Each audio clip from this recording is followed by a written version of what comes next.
لله صلاة دائم إلى ملك الله. اللهم أصلح أمة محمد. اللهم ارحم أمة محمد. اللهم فرج أمة محمد صلى الله تعالى عليه وآله وصحبه وسلم. ربنا آتنا علما نافعا ورزقا كريما وذهنا واسعا وعملا صالحا وقلبا منورا بنور مصطفى صلى الله تعالى عليه وآله وصحبه وسلم. وصلى الله تعالى على خير خلقه محمد وآله وأصحابه أجمعين برحمتك يا أرحم الراحمين بحق لا إله إلا الله محمد رسول الله صلى الله تعالى عليه وآله وصحبه وسلم. السلام عليكم ورحمة الله وبركاته. وعليكم السلام ورحمة الله تعالى وبركاته. نحمدك يا من شرح صدورنا ونور قلوبنا واطلع رسوله على علوم الأولين والآخرين وعلمه علم ما كان وما يكون. والصلاة والسلام على من كان نبيا وآدم بين الماء والطين. أما بعد فأعوذ بالله من الشيطان الرجيم. بسم الله الرحمن الرحيم. يا أيها الذين آمنوا ادخلوا في السلم كافة.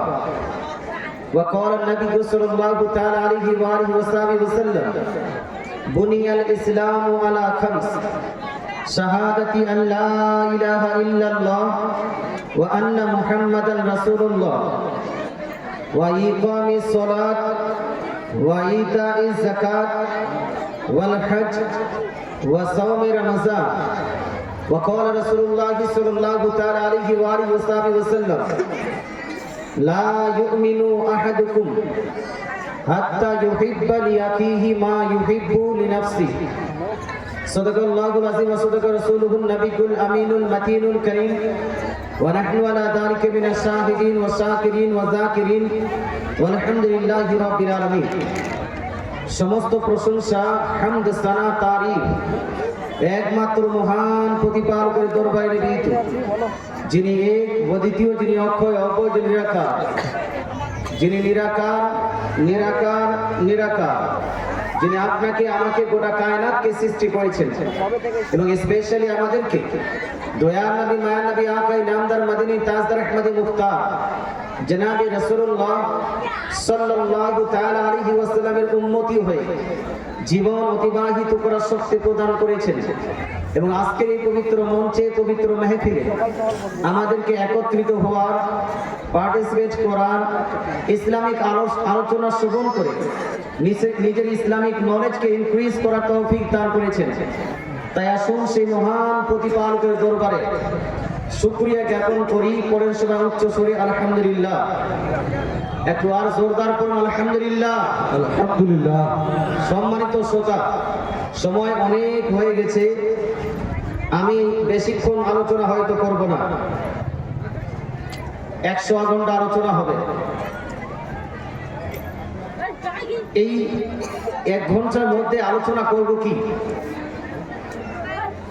তো আজকে আমার বক্তৃতার টপিক হলো, বিষয় হলো who is real Muslim, who is real Muslim in the light of Quran and Sunnah. কোরআন ও হাদিসের আলোকে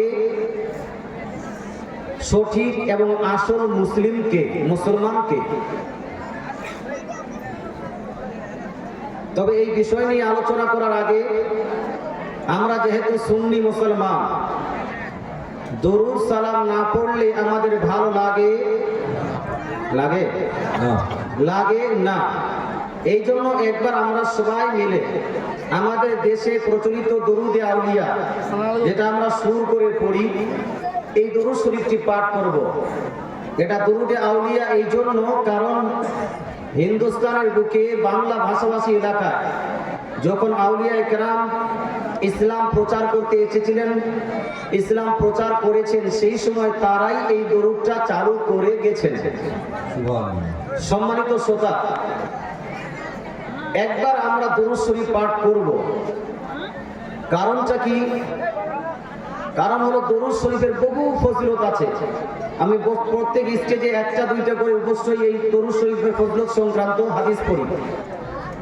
একটি হাদিস লিপিবদ্ধ আছে মিশকাত শরীফ জিলদ নম্বর 1 পেজ নাম্বার 87 এর মধ্যে নবীজি সাল্লাল্লাহু আলাইহি ওয়াসাল্লামের প্যারা সাহাবী হযরত আব্দুল্লাহ বিন উমর রাদিয়াল্লাহু তাআলা আনহু ইরশাদ করেন, মান সাল্লা আলা নবী ওয়াহিদা সাল্লাল্লাহু আলাইহি ওয়া মালাইকাতুহু 70 সালাতা। অর্থাৎ আব্দুল্লাহ বিন উমর রাদিয়াল্লাহু তাআলা আনহু ইরশাদ করেন, যদি কোনো ব্যক্তি মুহাম্মদ সাল্লাল্লাহু আলাইহি ওয়াসাল্লামের প্রতি নবীজির প্রতি একবার ভালোবাসা সহিত দরুদ শরীফ পাঠ করে, তাহলে আল্লাহ তাআলা সেই ব্যক্তির প্রতি 70 বার রহমত নাযিল করবেন।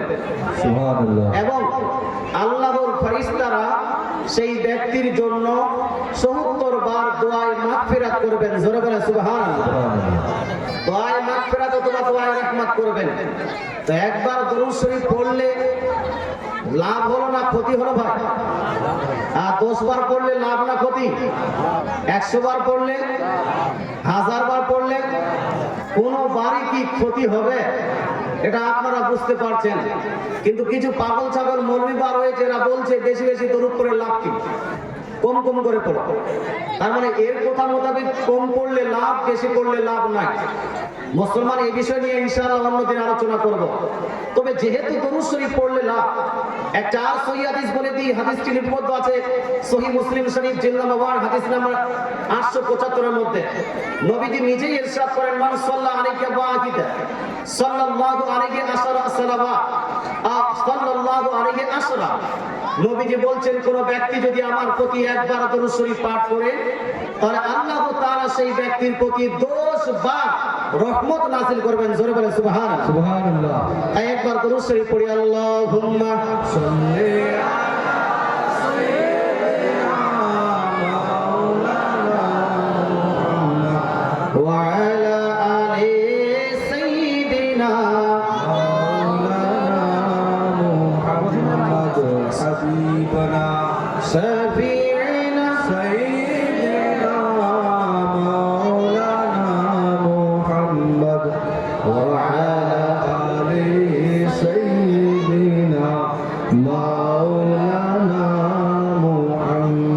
সম্মানিত শ্রোতা, কোরআন শরীফের মধ্যে সূরা বাকারা আয়াত নাম্বার 208 থেকে আমি আয়াত তেলাওয়াত করেছি। আল্লাহ তাআলা বলছেন, ইয়া আইয়ুহাল্লাযীনা আমানু উদখুলু ফিস-সিলমি কাফা।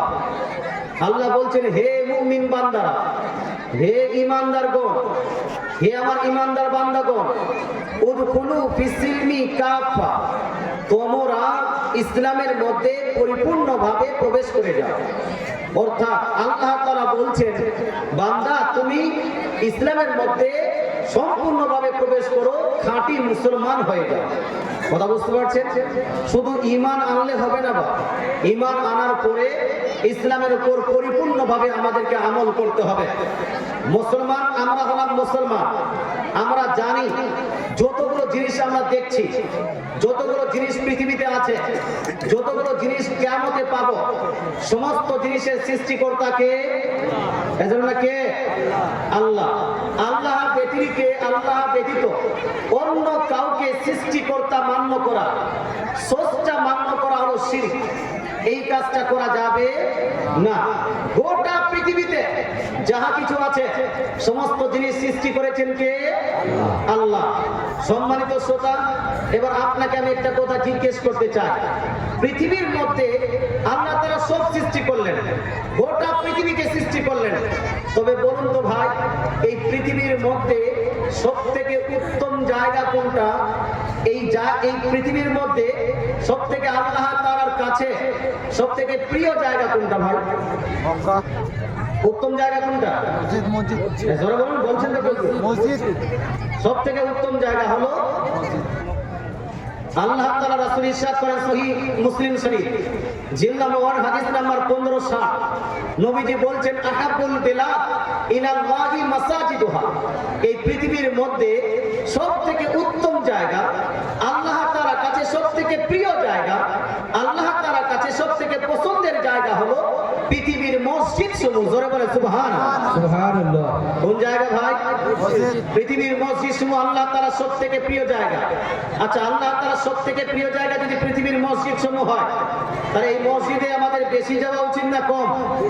জোরে বলতে হবে, বেশি না কম? মুসলমান কিন্তু আমরা এই মসজিদে বেশি যাই না। মসজিদে বেশি যাই? বেশি যাই না। অধিকাংশ মানুষ আমরা সপ্তাহে একবার মসজিদে যাই, আর 90% মানুষ আমরা ওই কি বলছে সপ্তাহে একবার মসজিদে যাই। 10% মানুষ হয়তো মসজিদে 5 টাইম বা 2 টাইম বা 3 টাইমে যাচ্ছে। আল্লাহ তাআলা রাসূল বলেছেন পৃথিবীর মধ্যে সবথেকে উৎকৃষ্ট জায়গা, সবথেকে আল্লাহ তাআলার কাছে প্রিয় জায়গা হলো মসজিদ। আচ্ছা, আরেকটা কথা জিজ্ঞেস করি, এই পৃথিবীর মধ্যে সবথেকে নিকৃষ্ট জায়গা কোনটা ভাই? এ বলুন বলুন, সবথেকে নিকৃষ্ট জায়গা বলুন না। সবথেকে খারাপ, আল্লাহ তাআলার কাছে সবথেকে নিকৃষ্ট, সবথেকে খারাপ জায়গা কোনটা? আল্লাহ তাআলা রাসূল নিজেই ইরশাদ করেন, হাদিসটি লিপিবদ্ধ আছে সহিহ মুসলিম শরীফ জিলদ নাম্বার 1 হাদিস নাম্বার 1560। নবীজি বলছেন ওয়া আবগাসুল বিনাত ইলাল্লাহি আসওয়াকুহা, এই পৃথিবীর মধ্যে সবথেকে নিকৃষ্ট জায়গা, সবথেকে খারাপ জায়গা হলো পৃথিবীর বাজার সমূহ। কোন জায়গা ভাই? বাজার। জোরে বলতে হবে, কোন জায়গা? বাজার। তো বাজার আমাদের বেশি বেশি যাওয়া উচিত না কম কম যাওয়া উচিত? বা একটু হানা বলুন না, কম যাওয়া উচিত। নবীজি অন্য হাদিসে ইরশাদ করেন, হে আমার উম্মতেরা শুনে নাও, বাজারে যদি খুব প্রয়োজন পড়ে তাহলে খুব তাড়াতাড়ি করে যাবে আর দ্রুত বেগে আসবে। কেউ সকাল সকাল বাজারে যাবে না। যে ব্যক্তি সকাল সকাল মসজিদে যাবে সে ইসলামের পতাকাকে উত্তোলন করবে। জোরে বলে সুবহানাল্লাহ। আর যে ব্যক্তি বাজারে যাবে সকাল সকাল সে কার পতাকা উত্তোলন করবে? এটা বলার আগে একটু আর আমরা বিস্তারিত আলোচনা করি। আচ্ছা, পৃথিবীর মধ্যে সবথেকে উৎকৃষ্ট জায়গা, সবথেকে ভালো জায়গা হলো মসজিদ, সবথেকে খারাপ জায়গা হলো বাজার। আচ্ছা, আপনি জানেন নবীজি এই মসজিদগুলোকে কি বলেছে? মসজিদগুলোকে কি আখ্যায়িত করেছে? মসজিদগুলোকে কি টাইটেল দিয়েছেন? আর বাজারকে কি টাইটেল দিয়েছেন? আরেকটা হাদিস শুনি। এই হাদিসটি লিপিবদ্ধ আছে সুনান তিরমিজি জিলদ নাম্বার 2 হাদিস নাম্বার 3851। নবীজি একথা বলছেন সাহাবীদেরকে সম্বোধন করে, হে আমার সাহাবায়ে কেরাম, ইদা মারাতুম বিরিয়াজিল জান্নাহ ফারতাউ। নবী বলছেন, হে আমার উম্মত উম্মতিরা, হে আমার সাহাবায়ে কেরাম, তোমরা যখন জান্নাতের বাগানের পাশ দিয়ে যাবে তো জান্নাতের বাগানকে ক্রস করে যাবে না, সেটাকে অতিক্রম করে যাবে না, ওভারটেক করে যাবে না, সেখানে একটু অংশগ্রহণ করবে। জান্নাতের গার্ডেন, হেভেন, জান্নাতের পাশ দিয়ে গেলে সাহাবারা হয়তো ভাবলেন যে জান্নাত আমরা পৃথিবীতে পাবো কোথায়? জান্নাতে যেতে হলে আগে মরতে হবে। কি করতে হবে? মরতে হবে না? মরতে হবে। মরার পরে কি করতে হবে? কবরে যেতে হবে। কবরে বহুদিন থাকতে হবে। কবরের পরে কিয়ামত হবে, তারপরে হাসর নাসর হবে, পুলসিরাত পাড়ি দিতে হবে, তারপরে জান্নাত। কিন্তু নবীজি বলছেন যে তোমরা যখন জান্নাতের পাশ দিয়ে যাবে সেটাকে অতিক্রম করে যাবে না, ক্রস করে যাবে না, সেখানে অংশগ্রহণ করবে। এই জন্য নবীজি সাল্লাল্লাহু আলাইহি ওয়াসাল্লামকে সাহাবারা জিজ্ঞেস করলেন, ইয়া রাসূলুল্লাহ, ওয়া মা রিয়াজুল জান্নাহ? Where can we get the paradise of Almighty Allah, the garden of paradise of Almighty Allah on this earth? ইয়া রাসূলুল্লাহ, এই পৃথিবীর মধ্যে আমরা আল্লাহর জান্নাত পাবো কোথায়? জান্নাতের বাগিচা পাবো কোথায়? আমার নবী আপনার নবী ইরশাদ করলেন, আল মাসাজিদ। পৃথিবীর মধ্যে যতগুলো জায়গাতে আল্লাহর ঘর নির্মাণ করা হয়েছে, যতগুলো জায়গাকে মসজিদ বলে আখ্যায়িত করেছে, এবং প্রত্যেকটা মসজিদ, প্রত্যেকটা জায়গায় হলো একটা করে জান্নাতের বাগিচা। জোরে বলে সুবহানাল্লাহ। সুবহানাল্লাহ। প্রত্যেকটা মসজিদ কি? জান্নাত। প্রত্যেকটা আপনার মসজিদ কি? জান্নাতে বাগিচা। পৃথিবীর মধ্যে সবথেকে উৎকৃষ্ট জায়গা, সবথেকে ভালো জায়গাকে নবীজি কি বললেন? কি বললেন? জান্নাত যেতে চান না? হ্যাঁ, তাহলে মুখ দিয়ে গেলে হাত দাও তো হাত দিয়ে দিচ্ছেন। মুসলমান আপনাকে বলতে চাই, এটা দেখানো জিনিস হয়, দেখানো জিনিস নয়। জান্নাতে যেতে হলে কিয়ামতের দিন যা আপনার ওই মরণের পরে জান্নাতে যদি যেতে চান, আপনাকে পৃথিবীর জান্নাতে যাওয়ার প্র্যাকটিস করে নিতে হবে, অভ্যাস করে নিতে হবে। পৃথিবীর জান্নাতে যদি যাওয়ার প্র্যাকটিস না থাকে, অভ্যাস না থাকে, কিয়ামতের দিন আপনার জন্য জান্নাত পাওয়া কঠিন হয়ে যাবে। বা মুসলমান আরেকটা বিষয় আলোচনা করি, পৃথিবীর মধ্যে যতগুলো মসজিদ, এই মসজিদগুলো আল্লাহ তাআলা রাসূল বলেছেন জান্নাত, রিয়াজুল জান্নাহ, জান্নাতের বাগিচা। আচ্ছা, পৃথিবীর যে বাজার মেলা, বাজার আর মেলা, এটা হলো সবথেকে নিকৃষ্ট জায়গা। এই জায়গাতে নবীজি কি আখ্যায়িত করেছেন জানা আছে? জানা আছে ভাই? একটু মনোযোগ সহকারে শুনুন। হাদিসটি লিপিবদ্ধ আছে সহিহ মুসলিম শরীফ জিল নাম্বার 2 হাদিস নাম্বার 64 69 এর মধ্যে। সেম হাদিসটা লিপিবদ্ধ আছে মুসনাদুল বাজ্জারের মধ্যে। নবীজি সাল্লাল্লাহু আলাইহি ওয়াসাল্লাম মুসনাদুল বাজ্জারের মারফু হাদিসে নবীজি বলছেন, ফা ইন্নাহা মারাকাতুশ শাইতান ওয়া বিহা ইয়ানসিবু রায়াতাহু। নবীজি বলছেন যে পৃথিবীর বাজারগুলো, এই বাজারটা হলো শয়তানের আড্ডাখানা। কি ভাই? আরে জোরে বলতে হবে, কি বাজারটা? কি শয়তানের আড্ডাখানা। ওয়া বিহা ইয়ানসিবু রায়াতাহু, আর শয়তান নিজের পতাকা বাজারে লাগিয়ে রাখে। সম্মানিত শ্রোতা, আপনাকে বলতে চাই নবীজি দুইটা জায়গাকে ক্লারিফাইড করেছেন, একটা হলো মসজিদ, একটা হলো বাজার। মসজিদকে নবীজি রিয়াজুল জান্নাহ বলেছেন, জান্নাতের বাগিচা বলেছেন, কিন্তু বাজারকে নবীজি সাল্লাল্লাহু আলাইহি ওয়াসাল্লাম এটাকে বলছেন শয়তানের আড্ডাখানা, মারাকাতুশ শয়তান। এই শয়তান এই বাজারে নিজের পতাকাকে উত্তোলন করে। সম্মানিত শ্রোতা, এবার আপনাকে বলতে চাই ভাই, ধর্মের নামে যদি চালানো যায়, ধর্মের নামে যদি আপনাকে চালাতে হয়, ইসলামের নামে যদি চালাতে হয়, ধর্মের নামে ধার্মিক কাজে যদি চালাতে হয়, কোনটা চালাতে হবে? মসজিদ না বাজার? জোরে বলতে হবে, মসজিদ না বাজার? ধর্মের নামে কি চলবে? মসজিদ চলবে না বাজার চলবে? যদি ধর্মের নামে মসজিদ চলে, বাজার না চলে, তাহলে জালসার নামে বাজার চলবে? এটা জোরে বলুন, জালসার নামে বাজার চলবে? এই জালসাতে যতগুলো লোক আছে, এর থেকে 3 গুণ বেশি বাজারে লোক আছে কি নাই? মুসলমান, আপনাকে বলতে চাই, বর্তমান অধিকাংশ জালসাতে, অধিকাংশ আমাদের সুন্নিদের জালসায় বাজারে পেলা যায় না, বাজারে মেলা এত বেশি লেগে যায় যে মুসলমান অধিকাংশ জায়গাতে মানুষ বাজার ঘুরেই জালসা শেষ করে দেয়। এই জালসায় বসতে চায় না। রাগ করছেন হয়তো, রাগ করছেন ভাই, রাগ করবেন না বা, আর রাগ করলে আমার কোনো ক্ষতি নেই, আপনারই ক্ষতি আছে, মরবেন তারপর বুঝতে পারবেন।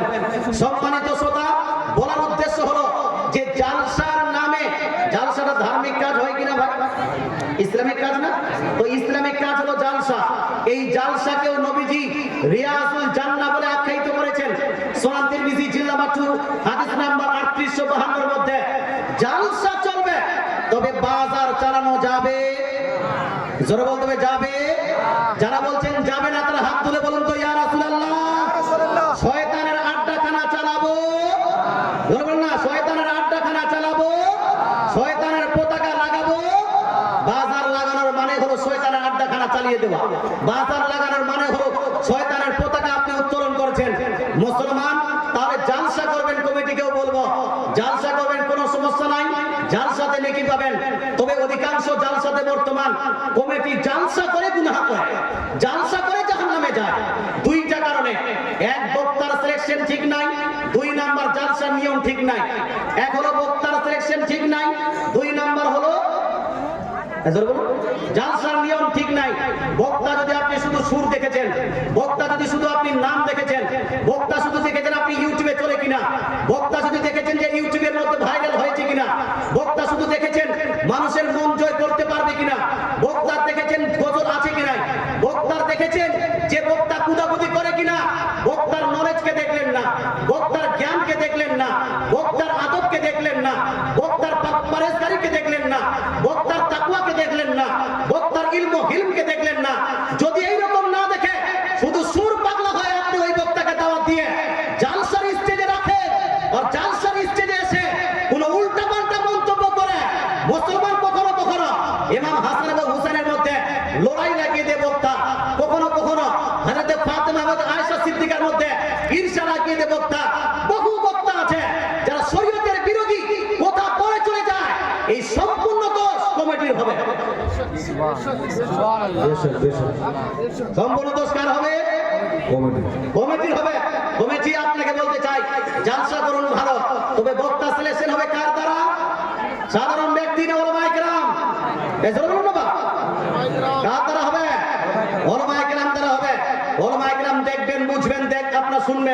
শুনে যদি মনে হয় যে না ইনি এসে আমার ইসলামের কথা বলতে পারবে, ইসলামের আলোচনা করতে পারবে, সঠিক মানুষকে বার্তা দিতে পারবে, তাহলে সেই বক্তা চলবে, নচেত ওই বক্তা চালানো যাবে না।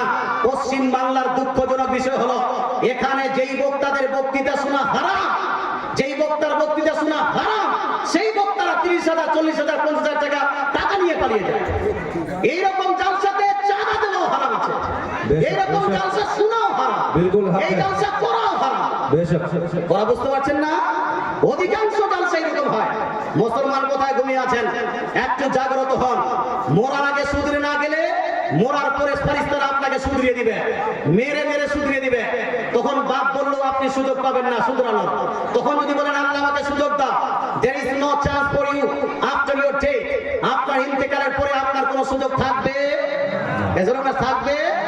রাগ করলেন বা রাগ করিয়েন না মুসলমান, একটু ভাববেন। তো আমি বলছিলাম বাজার ধর্মের নামে চলবে, সুতরাং যদি ধর্মের নামে বাজার না চলে, জালসার নামেও বাজার চলবে।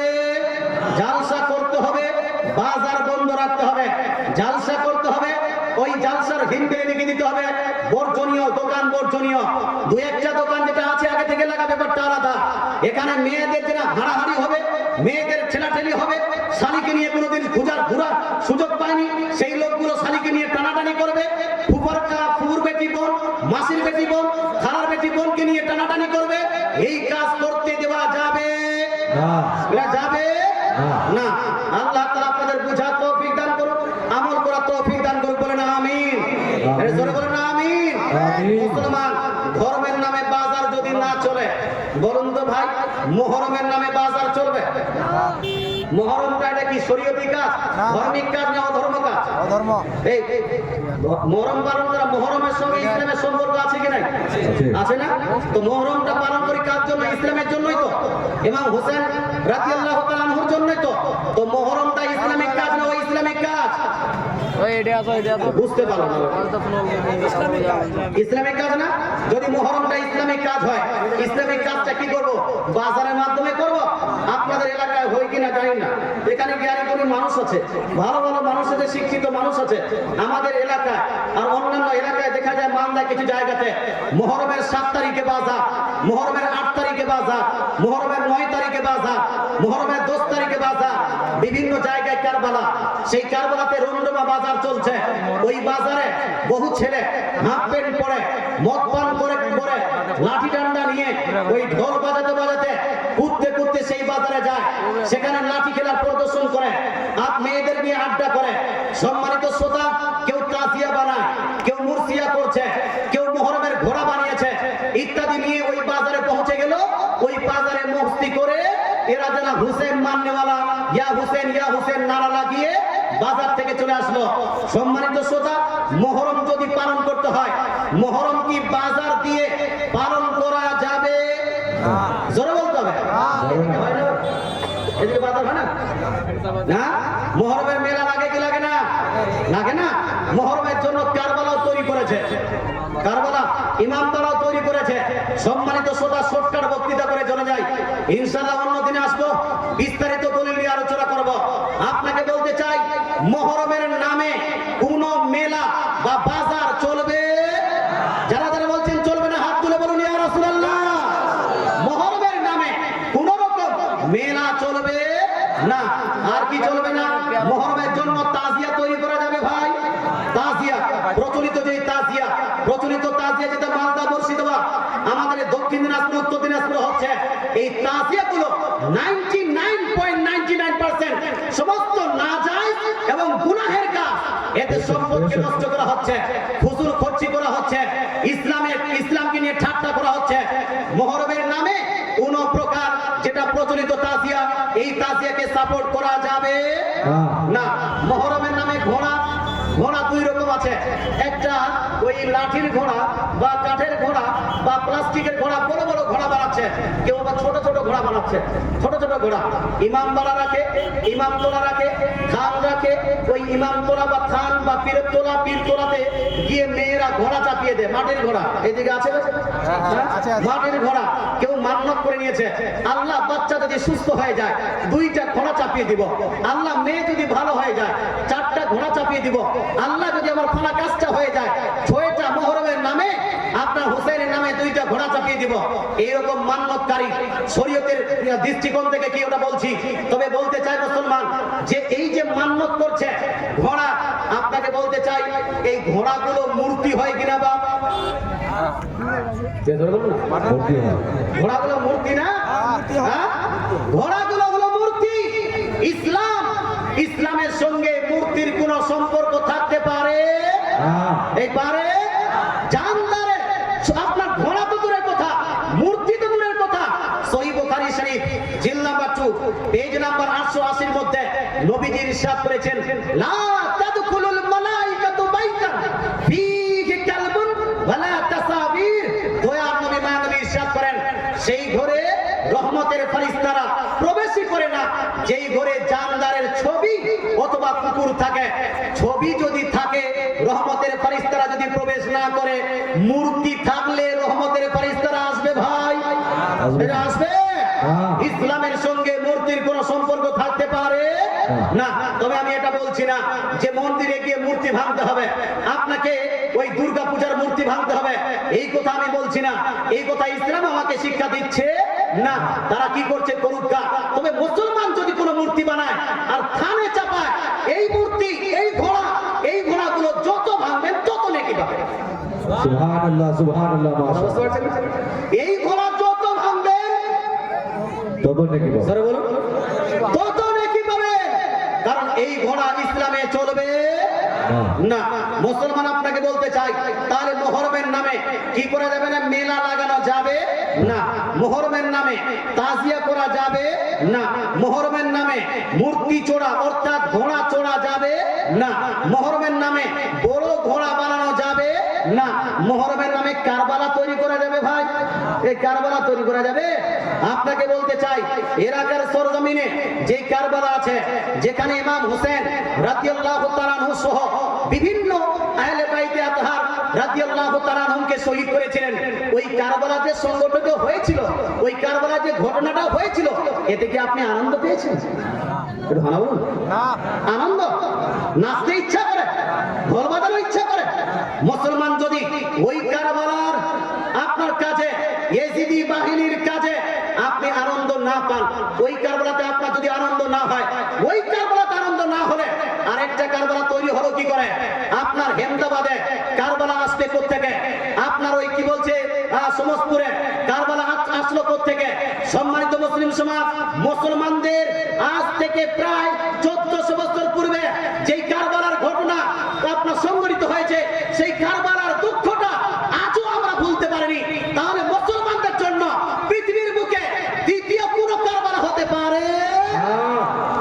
পারে না। সুতরাং ভাই, কোন মাঠকে কারবালা বলা যাবে না। আলা হযরত আজিমুল বরকত মুজাদ্দিদুদ দ্বীন মিল্লাত আলাইহি ওয়াসসালাম আপনার ফতোয়া ইসলাম শরীফে একাধিক জায়গাতে বলেছেন যে এই কারবালাগুলো হলো, এটা হলো বিদআত এবং নাজায়েজ এবং গুনাহের একটা সেন্টার। বেশক বেশক, গুনাহের সেন্টার। এখানে বহু এক প্রকার দুই প্রকার নয়, হাজারো প্রকারের গুনাহ হচ্ছে। মুসলমান সুন্নি সমাজ আপনাকে বলতে চাই, কারবালা চলবে না। যদি নাম রাখা থাকে কারবালা, যেমন এটা অন্তরার কোন মাঠকে কারবালা বলা হয়। আপনি প্রকৃত মুসলমান হতে চান, ভালো মুসলমান হতে চান, মাঠের নামকে চেঞ্জ করে দিন। আজ থেকে আর ওই মাঠের নাম কারবালা নয়, ওই মাঠের নাম হবে ওই অন্তরার মাঠ। কি হবে? অন্তরার মাঠ হবে, পশ্চিম মাঠ হবে, পূর্ব মাঠ হবে, উত্তর মাঠ হবে, দক্ষিণ মাঠ হবে। কারবালা হবে? কারবালা হবে না। থান, এই যে থান, মুসলমান অনেকগুলো জায়গাতে আমাদের সুন্নি আপনার গ্রামে থান এরকম আছে, আছে না? এইরকম থান মুসলমান এটাকে মহরম খেলার জন্য ছেলেরা ওখানে এই মাথায় ফিতে পাচ্ছে আর আলাইকুম সালাম দিয়ে ইয়া হোসেন বলে কুদাকুদি করে। এই থানটা ইসলামে চলবে কি চলবে না? থান ইসলাম সাপোর্ট করে কি করে না? আপনাকে বলতে চাই, আমরা পীরওয়ালা, আমরা বলিওয়ালা, আমরা মাজারওয়ালা, আমরা মাজার জিয়ারত করি, আমরা মাজারকে শ্রদ্ধা করি, আমরা সঠিক পীরকে মান্য করি, আমরা সঠিক পীরকে শ্রদ্ধা করি, ভণ্ড পীরকে মানি, এই ভণ্ড পীরকে মানি, ভূতের মাজার মানি।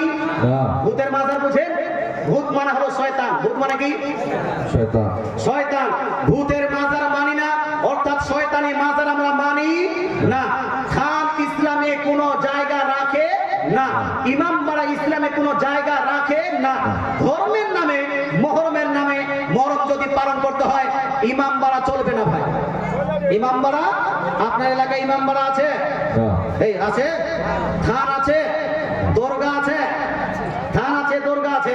মুসলমান আপনাকে বলতে চাই, দরগা এবং থান, ইমামবাড়া, এই ইমামবাড়া আপনাকে বন্ধ করতে হবে। তবে চলবে মাজার। যেখানে কোনো পীর সাহেবের মাজার আছে, যেখানে কোনো পীর সাহেবের কবর আছে, কোনো ওলির কবর আছে, কোনো নবীর কবর আছে, কোনো সাহাবীর কবর আছে, কোনো তাবিঈর কবর আছে, কোনো মুহাদ্দিসের কবর আছে, কোনো বুজুর্গ আলিমের কবর আছে, সেই কবরটাকে আমরা সম্মানার্থে মাজার বলবো। মাজার। কিন্তু যেখানে কবর নাই, কুদাকুদি করার জন্য ছোট করে একটা থান বানিয়ে দিতে চলবে? চলবে না। হিন্দুস্তানের মধ্যে, ভারত এই পশ্চিমবাংলার বুকে এইগুলো জায়গাতে মুহররম খেলার জন্য যেটা নির্দিষ্ট করা হয়, এইগুলো জায়গা যখন 62 বা 72 সালে যখন রেকর্ড হচ্ছিল, সেই সময় পীরস্থান বলে রেকর্ড হয়ে গেছে। বুঝতে পারছেন কি নামে? পীরস্থান। মুহররমের ওই খানগুলো, ওই জায়গাটা যতটুকু আছে, ওই জায়গাগুলো পীরস্থান অথবা পীরের জায়গা এরকম বলে রেকর্ড হয়ে গেছে। রেকর্ড হয়ে গেল, ক্ষতিটা কোথায় হয়েছে জানেন? ক্ষতিটা হয়েছে ওই যে রেকর্ড হয়ে গেল, রেকর্ড হয়ে যাওয়ার পরে বর্তমান কিছু মানুষ ধাপ্পাবাজ, ধান্দাবাজ, এরা মাজার তৈরি করে সেখান থেকে ইনকাম করতে চায়, মাজার তৈরি করে সেটাকে বিজনেসের কেন্দ্র বানাতে চায়, মাজার তৈরি করে সেটাকে ব্যবসার জায়গা বানাতে চায়। এই জন্য বলছে, দেখো এটা পীর সাহেবের নামে এই জায়গাটা রেকর্ড আছে, তার মানে হলো এখানে কোনো না কোনো পীরের মাজার ছিল। আচ্ছা, পীর সাহেবের নামে পীরত্ব জমি, পীরত্ব জায়গা লেখা থাকার মানে এখানে কোনো না কোনো পীরের মাজার আছে, এটা কি করে বুঝলেন আপনি? এই ধারণা করে বহু জায়গাতে নতুন নতুন মাজার তৈরি হয়ে গেল। বহু জায়গাতে, অনেকগুলো জায়গাতে আমাদের এলাকায়, এইদিকে হয়তো জ্ঞানীগুণী লোক বেশি আছেন, আপনার ওলামায়ে কেরাম বেশি আছেন। তবে শুনুন ভাই, আপনাকে বলতে চাই, ইসলামের মধ্যে আপনাকে বলতে চাই, খানের কোনো জায়গা নাই, ইমামবাড়ার কোনো জায়গা নাই, লাঠি খেলার কোনো জায়গা। লাঠি খেলা যদি জায়েজ করতে চান, তাহলে খেলতে হবে আপনাকে ওয়ার্জিশ করার জন্য, খেলতে হবে নিজের আত্মরক্ষার জন্য, খেলার জন্য শিখা। এটা হলো খেলা, একটা শিখা, দুইটার মধ্যে পার্থক্য আছে। প্র্যাকটিস করা, আপনি লাঠি প্র্যাকটিস করতে পারেন, লাঠি আপনি শিখতে পারেন, লাঠি নিয়ে আপনি বডির এক্সারসাইজ করতে পারেন। মুসলমানদের জন্য বডি এক্সারসাইজ করা, মুসলমানদের জন্য বডিকে স্ট্রং রাখা, নিজের আত্মরক্ষার জন্য প্র্যাকটিস করা, এটা ইসলাম শরীয়তের মধ্যে জায়েজ আছে। তবে লাঠি খেলা যেটা মুহররমের জন্য হয়, লাঠি খেলা যেটা মুহররম মাসে ছেলেরা খেলছে, এটা কিন্তু প্র্যাকটিসের জন্য হয় না, এটা আত্মরক্ষার জন্য হয় না। ওটা কিসের জন্য ভাই? মস্তি করার জন্য। কিসের জন্য? মস্তি করার জন্য, এন্টারটেইনমেন্ট করার জন্য, টাকা ইনকাম করার জন্য। ওই অন্যান্য জায়গাতে আপনি মজা করার সময় পেলেন না, এখানে একটু মজা করতে হবে, সেই জন্য বহু ছেলে আছে। এটা ইসলামকে নিয়ে নয়, ইসলামের জন্য নয়। ইসলামের জন্য যদি হতো, তাহলে যুবকরা এই লাঠি খেলতে খেলতে, মুহররম খেলতে খেলতে মদ পান করতো ভাই, মদ পান করতো। মালদার দিকে আমি অনেকগুলো জায়গাতে জালসা করেছি, বা ওই এলাকায় দেখা গেছে যে মুহররমের মাসে ওই রতুয়া, পুকুরিয়া, এই দিকে আপনার ছেলেরা হাফ প্যান্ট পরে মুহররমের দিনে ফিতা লাগিয়ে আর মদ পান করতে করতে, কুদতে কুদতে এই কারবালা থেকে সেই কারবালা যায়। আমার পূর্বে একজন, জানি না আমি কোন ব্যক্তি, উনি যে আলোচনাটা করলেন আমাকে খুব ভালো লাগলো। বা এইরকম আলোচনা সাধারণ ব্যক্তি যদি ওলামায়ে কেরামকে সাজেস্ট করেন, তাহলে বোঝা গেল এই এলাকায় সাধারণ ব্যক্তিরা জ্ঞানী গুণী আছেন। সম্মানিত মুসলিম সমাজ, ওলামায়ে কেরামের উচিত যে আঞ্জুমান যেটা ছিল সেটা পুনরায় কায়েম করে, ওলামায়ে কেরাম এই পাবলিক যখন চাচ্ছে যে ওলামায়ে কেরামের নেতৃত্বে এই গোটা এরিয়াটা পরিচালিত হোক, গোটা এরিয়াটা ওলামায়ে কেরামের নেতৃত্বে নেতৃত্বে পরিচালিত হোক, তাহলে ওলামায়ে কেরামকে এই কাজটা করা উচিত কিনা ভাই? উচিত। এই জন্য উচিত কিনা? আমি ওলামায়ে কেরামের কাছে রিকোয়েস্ট করব, আপনারা এটার সঙ্গ দিন, এই আঞ্জুমানটা কায়েম করুন, এই আঞ্জুমানের জন্য আপনারা রক্ষা করুন, আর আঞ্জুমানকে নিয়ে, ওলামায়ে কেরামকে নিয়ে এবং পাবলিককে নিয়ে বৃহৎ আকারে এটাকে প্রচার ও প্রসার করুন। একবার দরুদ শরীফ পড়েন তো, আল্লাহুম্মা আল্লাহুম্মা সাল্লি আলা সাইয়্যিদিনা মাওলানা মুহাম্মদ ওয়া আলা আলি সাইয়্যিদিনা মাওলানা মুহাম্মদ। সম্মানিত মুসলিম সমাজ, যদি মুহররম পালন করতে হয়, সংক্ষিপ্ত আকারে মুহররম যদি পালন করতে হয়, নবী এবং সাহাবীর পদ্ধতিতে মুহররম পালন করুন। জোরে বলে সুবহানাল্লাহ। সুবহানাল্লাহ। পদ্ধতি ভাই, নবী এবং সাহাবীর পদ্ধতিতে মুহররম পালন করতে হলে আপনাকে পালন করতে হবে রোজার মাধ্যমে। কিসের মাধ্যমে? রোজা। হযরত আয়েশা সিদ্দিকা রাদিয়াল্লাহু তাআলা আনহা বলেন, কানা রাসূলুল্লাহ সাল্লাল্লাহু তাআলা আলাইহি ওয়াসাল্লাম ইয়াসুমু আশুরা ওয়া ইয়ামুরু বিসিয়ামিহি। সুনান ইবনে মাজাহর মধ্যে এবং বিভিন্ন হাদিস গ্রন্থে হাদিসটি লিপিবদ্ধ আছে। নবীজির প্যারা ও আপনার স্ত্রী হযরত আয়েশা সিদ্দিকা রাদিয়াল্লাহু তাআলা আনহা বলছেন, আমার নবী, আপনার নবী, দয়ার নবী, মায়ার নবী আশুরার দিন মুহররমের 10 তারিখে নিজেই রোজা রাখতেন এবং সাহাবায়ে কেরামকে রোজা রাখার নির্দেশ দিতেন। কি করার নির্দেশ দিতেন ভাই? রোজা রাখার নির্দেশ দিতেন। সহিহ মুসলিম শরীফে আছে, সাহাবায়ে কেরাম একদা নবীকে জিজ্ঞেস করেন, ইয়া রাসূলুল্লাহ, ইহুদিরা এই আপনার আশুরার 10 তারিখে রোজা রাখে, আমরাও 10 তারিখে রোজা রাখছি, দুইজনের মধ্যে একটু সমান ভাব হচ্ছে, হুজুর পার্থক্য হলে ভালো হতো।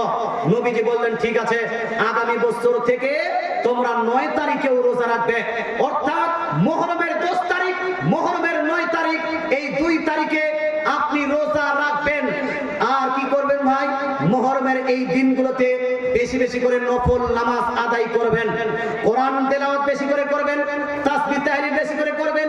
ইমাম হুসাইন হাসান রাদিয়াল্লাহু তাআলা আনহুমার নামে অথবা অন্যান্য আহলে বাইত এবং সুহাদায়ে কেরামের নামে আপনি ইসালে সওয়াব করবেন, আপনি জালসা করতে পারবেন, আপনি মেহফিল করতে পারবেন, আপনি ফাতিহা করতে পারবেন, আপনি খাবার রান্না করে গরিবের মধ্যে বিতরণ করতে পারবেন, আপনি বস্ত্র বিতরণ করতে পারবেন, গরিবের ফ্রি চিকিৎসার জন্য ফ্রি মেডিকেল ক্যাম্প করতে পারেন, এলাকাকে পরিষ্কার করার জন্য নাজাফাত অর্থাৎ পরিষ্কার পরিচ্ছন্ন করার জন্য সবাই লেগে যাবেন, গোটা এলাকা যেন পরিষ্কার করে দিবেন। অন্যান্য যে কোনো নেক কাজের মাধ্যমে মুহররম পালন করবেন, এটাতে আপনার নেকি হবে, জায়েজ হবে। তবে না জায়েজ হারাম কাজের মাধ্যমে মুহররম পালন করা যাবে যাবে না। আল্লাহ তাআলা আপনার বুঝা তৌফিক দান করুন, আমল করার তৌফিক দান করুন, বলেন আমিন। আমিন। কথা বুঝা গেল ভাই? বুঝা গেল? এবার আমি যেটা বলছিলাম একটু আর আগে যাই। মুহররমের নামে বাজার চলবে না। আচ্ছা, মাজারের নামে বাজার চলবে না? মাজারের নামে বাজার না। আমাদের সব জায়গায় দেখেন খালি বাজার লেগে আছে। যেখানে সুন্নিদের আপনার অনুষ্ঠান সেখানে বাজার। সম্মানিত শ্রোতা, মাজারকে আমরা সাপোর্ট করি, তবে এখানে আপনাকে উল্লেখযোগ্য বিষয় একটা মনে রাখতে হবে। মাজার কোনটাকে সাপোর্ট করব, কোনটাকে বাদ দিব? একটা হলো ওলিয়া উলিয়ার মাজার, একটা হলো ভূতের মাজার। মুসলমান ওলিয়া উলিয়ার মাজারকে সাপোর্ট করা যাবে, আম্বিয়া একরামের মাজারকে সাপোর্ট করা যাবে, ভূতের মাজারকে সাপোর্ট করা যাবে। আপনার দেশে ভূতের মাজার আছে? নাই নাই নাই। ভূতের মাজার দেখেছেন বা? ভালো ভালো দেখিনি। আচ্ছা, রাগ করছেন আপনারা? হ্যাঁ, চালাবো কিছুক্ষণ। যারা যারা বলছেন চালান একটু হাত তুলে বলুন না, ইয়া রাসূলুল্লাহ। নারায়ে তাকবীর, নারায়ে তাকবীর, নারায়ে রিসালাত, নারায়ে রিসালাত, নারায়ে রিসালাত। দারদারে দো আলম কনফারেন্স হযরত আল্লাহুম্মা সাল্লি আলা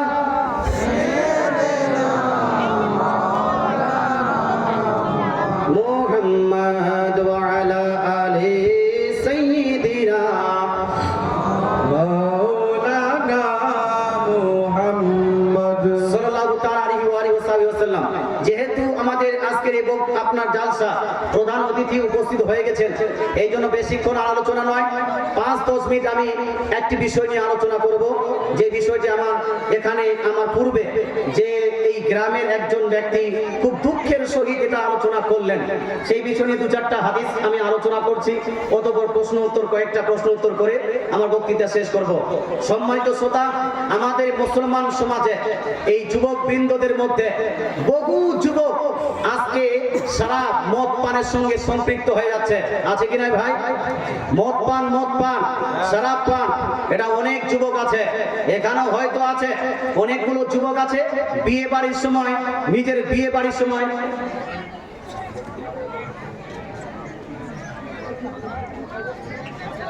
সম্মানিত শ্রোতা, আমি যেটা বলতেছিলাম সেটা হলো এই বহু যুবককে দেখা যায় বিয়ে বাড়ির সময় ডিজে নিয়ে আসছে, গান বাজনা করছে, নাচ গান হচ্ছে, আপনার কি বলছে গীত চলছে, মেয়েদের কুদাচাপা চলছে।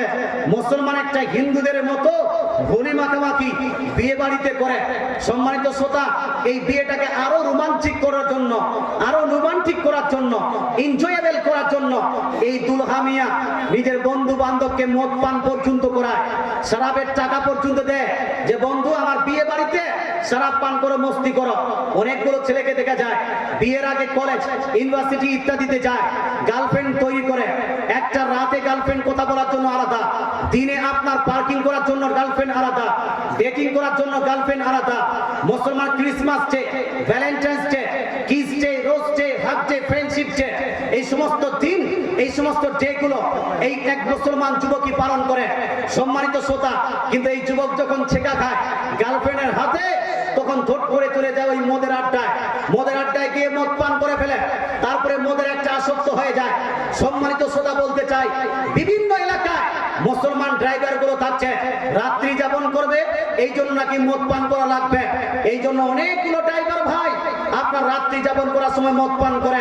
এদেরকে দেখে আস্তে আস্তে মদের নেশা, ইয়াবার নেশা ইত্যাদি এই নেশাগুলো বাড়তে চলেছে। কিন্তু ভাই আপনাদের বলতে চাই, আপনাদের একটু আলোচনা করি। আমার নবী, আপনার নবী, দয়ার নবী, মায়ার নবী, আকাই নামদার মদিনী তাজদার আহমদে মুখতার জনাবি রাসূলুল্লাহ সাল্লাল্লাহু তাআলা আলাইহি ওয়াসাল্লাম যেই কথাগুলো বলেছেন, সেই কথা কোনোদিনের পরিবর্তন হতে পারে? এজন্য পরিবর্তন হতে পারে। নবীর কথা মিথ্যা হতে পারে, জোরে বলতে হবে, নবীর কথা মিথ্যা হতে পারে, নবীর কথা মিথ্যা হতে পারে না। যেই নবীর কথা মিথ্যা হতে পারে না, সেই নবীজি সাল্লাল্লাহু আলাইহি ওয়াসাল্লামের তিনখান হাদিস শুনুন। আমার নবী, আপনার নবী, দয়ার নবী, মায়ার নবী ইরশাদ করেন, হাদিসটি সুনান ইবনে মাজার মধ্যে লিপিবদ্ধ আছে। নবীজি বলছেন, লা তাশরাবিল খামার, লা তাশরাবিল খামার ফা ইন্নাহা মিফতাহু কুল্লি শার। আমার নবী, আপনার নবী ইরশাদ করেছেন, হে আমার যুবকেরা, হে আমার উম্মতিরা, তোমরা মদ পান করবে না, শরাব পান করবে না। কারণ শরাব পান করাটা প্রত্যেক গুনাহের জোর, প্রত্যেক গুনাহের স্টার্টিং শরাব পান থেকে হয়। যে ব্যক্তি মদ পান করে, এর কাছ থেকে মদ পান করা যেটা গুনাহ, এর সঙ্গে আরো বহু গুনাহ হয় না ভাই? যারা মদ পান করে তার চরিত্র ভালো হয় না খারাপ? এজন্য ভালো না খারাপ? মদ পান করলে বড়দের শ্রদ্ধা রাখতে পারে, বড়দের সঙ্গে বেয়াদবি করতে পারে কি পারে না? বোনের সঙ্গে বেয়াদবি করতে পারে কি পারে না? নিজের ক্যারেক্টার লুজ হয় কি হয় না? মুসলমান যদি আপনি খাঁটি ইমানদার হতে চান, খাঁটি পাক্কা ইমানদার হতে চান, নবীর পাক্কা আশিক দিওয়ানা হতে চান, নবীজি বলছেন আকমালুল মুমিনিনা ঈমানা আহসানুহুম খুলুকা। নবীজি বলছেন তোমাদের মধ্যে পাক্কা ইমানদার, সাচ্চা ইমানদার, খাঁটি ইমানদার হলো সেই ব্যক্তি যেই ব্যক্তির চরিত্র সবথেকে ভালো। কি ভালো ভাই? চরিত্র ভালো। মদ পান করলে চরিত্র ভালো থাকে না, মদ পান করলে মুখ কাঞ্চল থাকে না, মদ পান করে নামাজের সঠিক থাকে না, মদ পান করে বড়দের শ্রদ্ধা ঠিকভাবে করতে পারবে না, মদ পান করলে আপনার বাড়ি শান্তিতে থাকবে না, মদ পান করলে আপনার নারী সুখে থাকবে না, মদ পান করলে আপনার গার্জিয়ানশিপ আন্ডারে যে ছেলে মেয়েরা আছে তাকে সঠিকভাবে আপনি লালন পালন করতে পারবেন না, মদ পান করলে আপনার বাবা মার যে খিদমত আপনার উপর ওয়াজিব, এই খিদমতটা আপনি সম্পূর্ণভাবে আদায় করতে পারবেন না। মদ পান করে নেশাগ্রস্ত হয়ে বহু মানুষ নিজের স্ত্রীকে তালাক দিয়ে নিজের সংসারকে চূর্ণ বিচূর্ণ করে দিয়েছে। মদ পান করাটা কত বড় যে অন্যায়, কত বড় যে খারাপ, কত বড় যে হারাম। আমার নবী, আপনার নবী, দয়ার নবী, মায়ার নবী সরাসরি ইরশাদ করেন, হাদিসটি লিপিবদ্ধ আছে আপনার সুনান নাসাই, সুনান ইবনে মাজার মধ্যে। নবীজির ইরশাদ করেছেন লা ইয়াদখুলুল জান্নাতা লা ইয়াদখুলুল জান্নাতা মুদমিনু খামার। আমার নবী আপনার নবী ইরশাদ করেন যেই ব্যক্তি মদ পানে অভ্যস্ত হয়ে গেছে, যেই ব্যক্তি শরাব পানে এডিক্টেড হয়ে গেছে, যে মদ পানে আসক্ত হয়ে গেছে, যার মদ না পান করলে ভালো লাগে না, যার মদ না পান করলে দিন চলে না, যাকে মদ না পান করলে মন শান্তি হয় না, আমার নবী বলছেন মুদমিনু খামার লা ইয়াদখুলুল জান্নাহ। যে ব্যক্তি মদ পানে আসক্ত হয়ে গেছে এই ব্যক্তি জান্নাতে যাবে, এজন্য জান্নাতে যাবে, নবী বলে দিয়েছেন জান্নাতে যাবে না। আপনারা সন্দেহ করার দরকার আছে? এজন্য আছে, আপনি তো জান্নাত পেতে চান, বা এই জন্য অনেক মতখোর ভাই আমার জালসা শুনতে এসেছেন, জান্নাত পেতে চান, এই জন্য তো আপনি মসজিদে গিয়ে 5 ওয়াক্তের নামাজ পড়তে পারেন না, জুম্মার নামাজ পড়ছেন, জান্নাত যেতে চান, এই জন্য তো মৌলভী সাহেবকে দিয়ে বিয়ে করিয়েছেন। বলতে চাই মুসলমান, কিন্তু নবী বলছেন যে মদ পানে এডিক্টেড হয়ে গেছে, আসক্ত হয়ে গেছে, যার জন্য মদটা ইজি হয়ে গেছে, খুবই সাধারণ হয়ে গেছে, এই ব্যক্তি জান্নাতে যেতে পারবে না। সুতরাং কোন মুসলমানের জন্য মদ চলবে? এজন্য চলবে? চলবে না। কিয়ামতের দিন মরতে একদিন হবেই ভাই, হবে কি হবে না? কিয়ামতে আপনাকে উপস্থিত হতে হবে কি হবে না? আল্লাহ তাআলা কোরআনের মধ্যে ইরশাদ করেন কুল্লু নাফসিন যায়িকাতুল মাউত, প্রত্যেক নফসকে, প্রত্যেক প্রাণীকে একদিন না একদিন মরণের স্বাদ গ্রহণ করতে হবে, মৃত্যুর স্বাদ গ্রহণ করতে হবে। মরার পরে কোথায় যাবেন বাপ? শ্বশুর আব্বার বাড়ি? মরার পরে কোথায় যাবেন? বন্ধুর বাড়ি? মরার পর কোথায় যাবেন? ঘুরতে দিল্লি? না না না না, মরার পরে আপনাকে ওই আপনার কবরস্থানে যেতে হবে, কবরের থেকে আপনাকে হাসরে উঠতে হবে, হাসরে আপনার মানুষ পিপাসিত হবে, বা পিপাসা অনেক বেশি লাগবে। আপনাকে যখন হাসরের দিন পিপাসা লাগবে তখন আপনি পিপাসা নিবারণের জন্য, শেষ করার জন্য পানি কোথায় পাবেন ভাই? পানি কোথায়? এখান থেকে বিসলারি নিয়ে যাবেন। আচ্ছা, কথাগুলো বোঝা যাচ্ছে না? এখান থেকে বিসলারি নিয়ে যাবেন, ওখানে টিউবওয়েল লাগিয়ে নেবেন, ওখানে কি বলছে কুয়ার ব্যবস্থা করবেন না। মুসলমান, কাল কিয়ামতের মাঠে উত্তপ্ত ময়দানে কঠিন আযাবের দিনে পিপাসা নিবারণের জন্য একটাই রাস্তা, সেই রাস্তাটা হলো হাউজে কাউসার। জোরে বলেন না সুবহানাল্লাহ। পিপাসা নিবারণের জন্য কয়টা রাস্তা? একটাই রাস্তা, সেটা হলো কি? হাউজে কাউসার। এই হাউজে কাউসার, যেমন আল্লাহ তাআলা সূর্যকে সৃষ্টি করেছেন, আল্লাহ তাআলা চন্দ্রকে সৃষ্টি করেছেন, আল্লাহ তাআলা জমিনকে সৃষ্টি করেছেন, আল্লাহ তাআলা আসমানকে সৃষ্টি করেছেন, আল্লাহ তাআলা হাওয়া ও বাতাসকে সৃষ্টি করেছেন, তদ্রূপ আল্লাহ তাআলা এই হাউজে কাউসারকে সৃষ্টি করেছেন। জোরে বলেন সুবহানাল্লাহ। হাউজে কাউসার সৃষ্টি করে আল্লাহ তাআলা বলছেন সূরা কাউসারের মধ্যে আয়াত নম্বর 1 এর মধ্যে আল্লাহ বলছেন ইন্না আ'তাইনাকাল কাউসার। হে আমার নবী, হাউজে কাউসার, আল্লাহ বলছেন হাউজে কাউসার সৃষ্টি করলাম আমি, আর এই হাউজে কাউসার সৃষ্টি করার পরে হে নবী, এই হাউজে কাউসার আমি নবী তোমাকে দিয়ে দিলাম। জোরে বলে সুবহানাল্লাহ। কাকে দিয়ে দিয়েছেন বাপ? নবীকে। আপনাকে আল্লাহ তাআলা 2 বিঘা জমি দিয়েছেন, আপনি 2 বিঘা জমির মালিক। আল্লাহ তাআলা আপনাকে বাড়ি দিয়েছেন, আপনি বাড়ির মালিক। আল্লাহ তাআলা আপনাকে গাড়ি দিয়েছেন, আপনি গাড়ির মালিক। আল্লাহ তাআলা আপনাকে মাইক দিয়েছেন, আপনি মাইকের মালিক। আল্লাহ তাআলা আমার নবীকে হাউজে কাউসার দিয়েছেন। এই জন্য আমরা আহলে সুন্নাতুল জামাত বলি হাউজে কাউসারের মালিক হলেন আমার নবী। জোরে বলেন সুবহানাল্লাহ। হাউজে কাউসারের মালিক কে? আমার নবী। নবী যাকে চাইবেন হাউজে কাউসারের পানি পান করাবেন। মুসলমান, আপনাকে বলতে চাই হাউজে কাউসারের পানি আমার নবী পান করাবেন। সেই নবী বলেছেন মদ পানকারী ব্যক্তি বিষয়ে, এই হাদিসটি সুনান ইবনে মাজার মধ্যে এবং বিভিন্ন হাদিস গ্রন্থে লিপিবদ্ধ আছে। নবীজি ইরশাদ করেন মান শারিবাল খামারা ফিদ দুনিয়া লাম ইয়াশরাবহা ফিল আখিরাতি ইল্লা আন ইয়াতুব। কেউ যদি পৃথিবীর বুকে মদ পান করে, শরাব পান করে, সে কিয়ামতের দিন শরাবান তাহুরা হাউজে কাউসারের পানি পান করতে পারবে? পারবে না, পিপাসিত থেকে যাবেন। যেই নবী হাউজে কাউসারের পানি পান করাবেন, সেই নবী নিজেই বলছেন যে মদ পান করলে হাউজে কাউসারের পানি পান করতে পারবেন না। এর থেকে বড় আযাব কোথায় পাবেন বাপ? আল্লাহর রাসূল বলেছেন মদ পানকারী যারা অভ্যস্ত হয়ে গেছে, যার জন্য মদ পান করাটা ইজি হয়ে গেছে, সাধারণ ব্যাপার হয়ে গেছে, এই ব্যক্তি জান্নাত যাবে না। আরেকটি হাদিস শুনাই, যদি আপনার কলিজা না খাবে আরেকটা হাদিস শুনান। নবীজি ইরশাদ করেছেন মুদমিনু খামার কাআবিদে ওয়াসাল।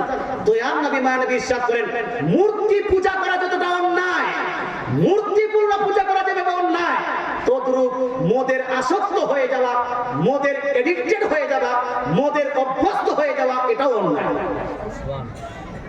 কার কথা এগুলা? এ সরবল না কার কথা? আপনার মোড়ল এবং মুখিয়ার কথা নয়।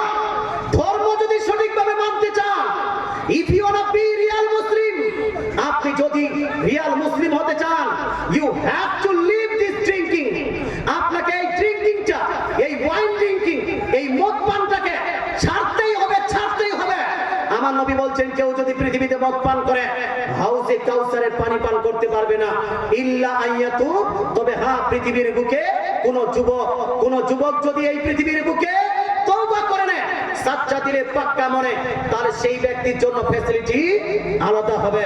সম্মানিত মুসলিম সমাজ, সুতরাং যা মদ পান করেছেন, একজন ছেলে, মুসলমান ছেলে অ্যান্ড্রয়েড ব্যবহার করতে পারে না, একজন মুসলমান ছেলে আপনার কি বলছে রয়্যাল শরাব ব্যবহার করতে পারে না, একজন মুসলমান ছেলে ইয়াবা ব্যবহার করতে পারে না, একজন মুসলমান ছেলে গাঁজা ব্যবহার করতে পারে না, একজন মুসলমান ছেলে আরো সাহেব কি নাম বলে গেলেন, এইগুলা জিনিসকে, প্রত্যেকটা জিনিসকে পরিত্যাগ করতে হবে, তবে আপনি হবেন খাঁটি মুসলমান। জোরে বলেন না সুবহানাল্লাহ।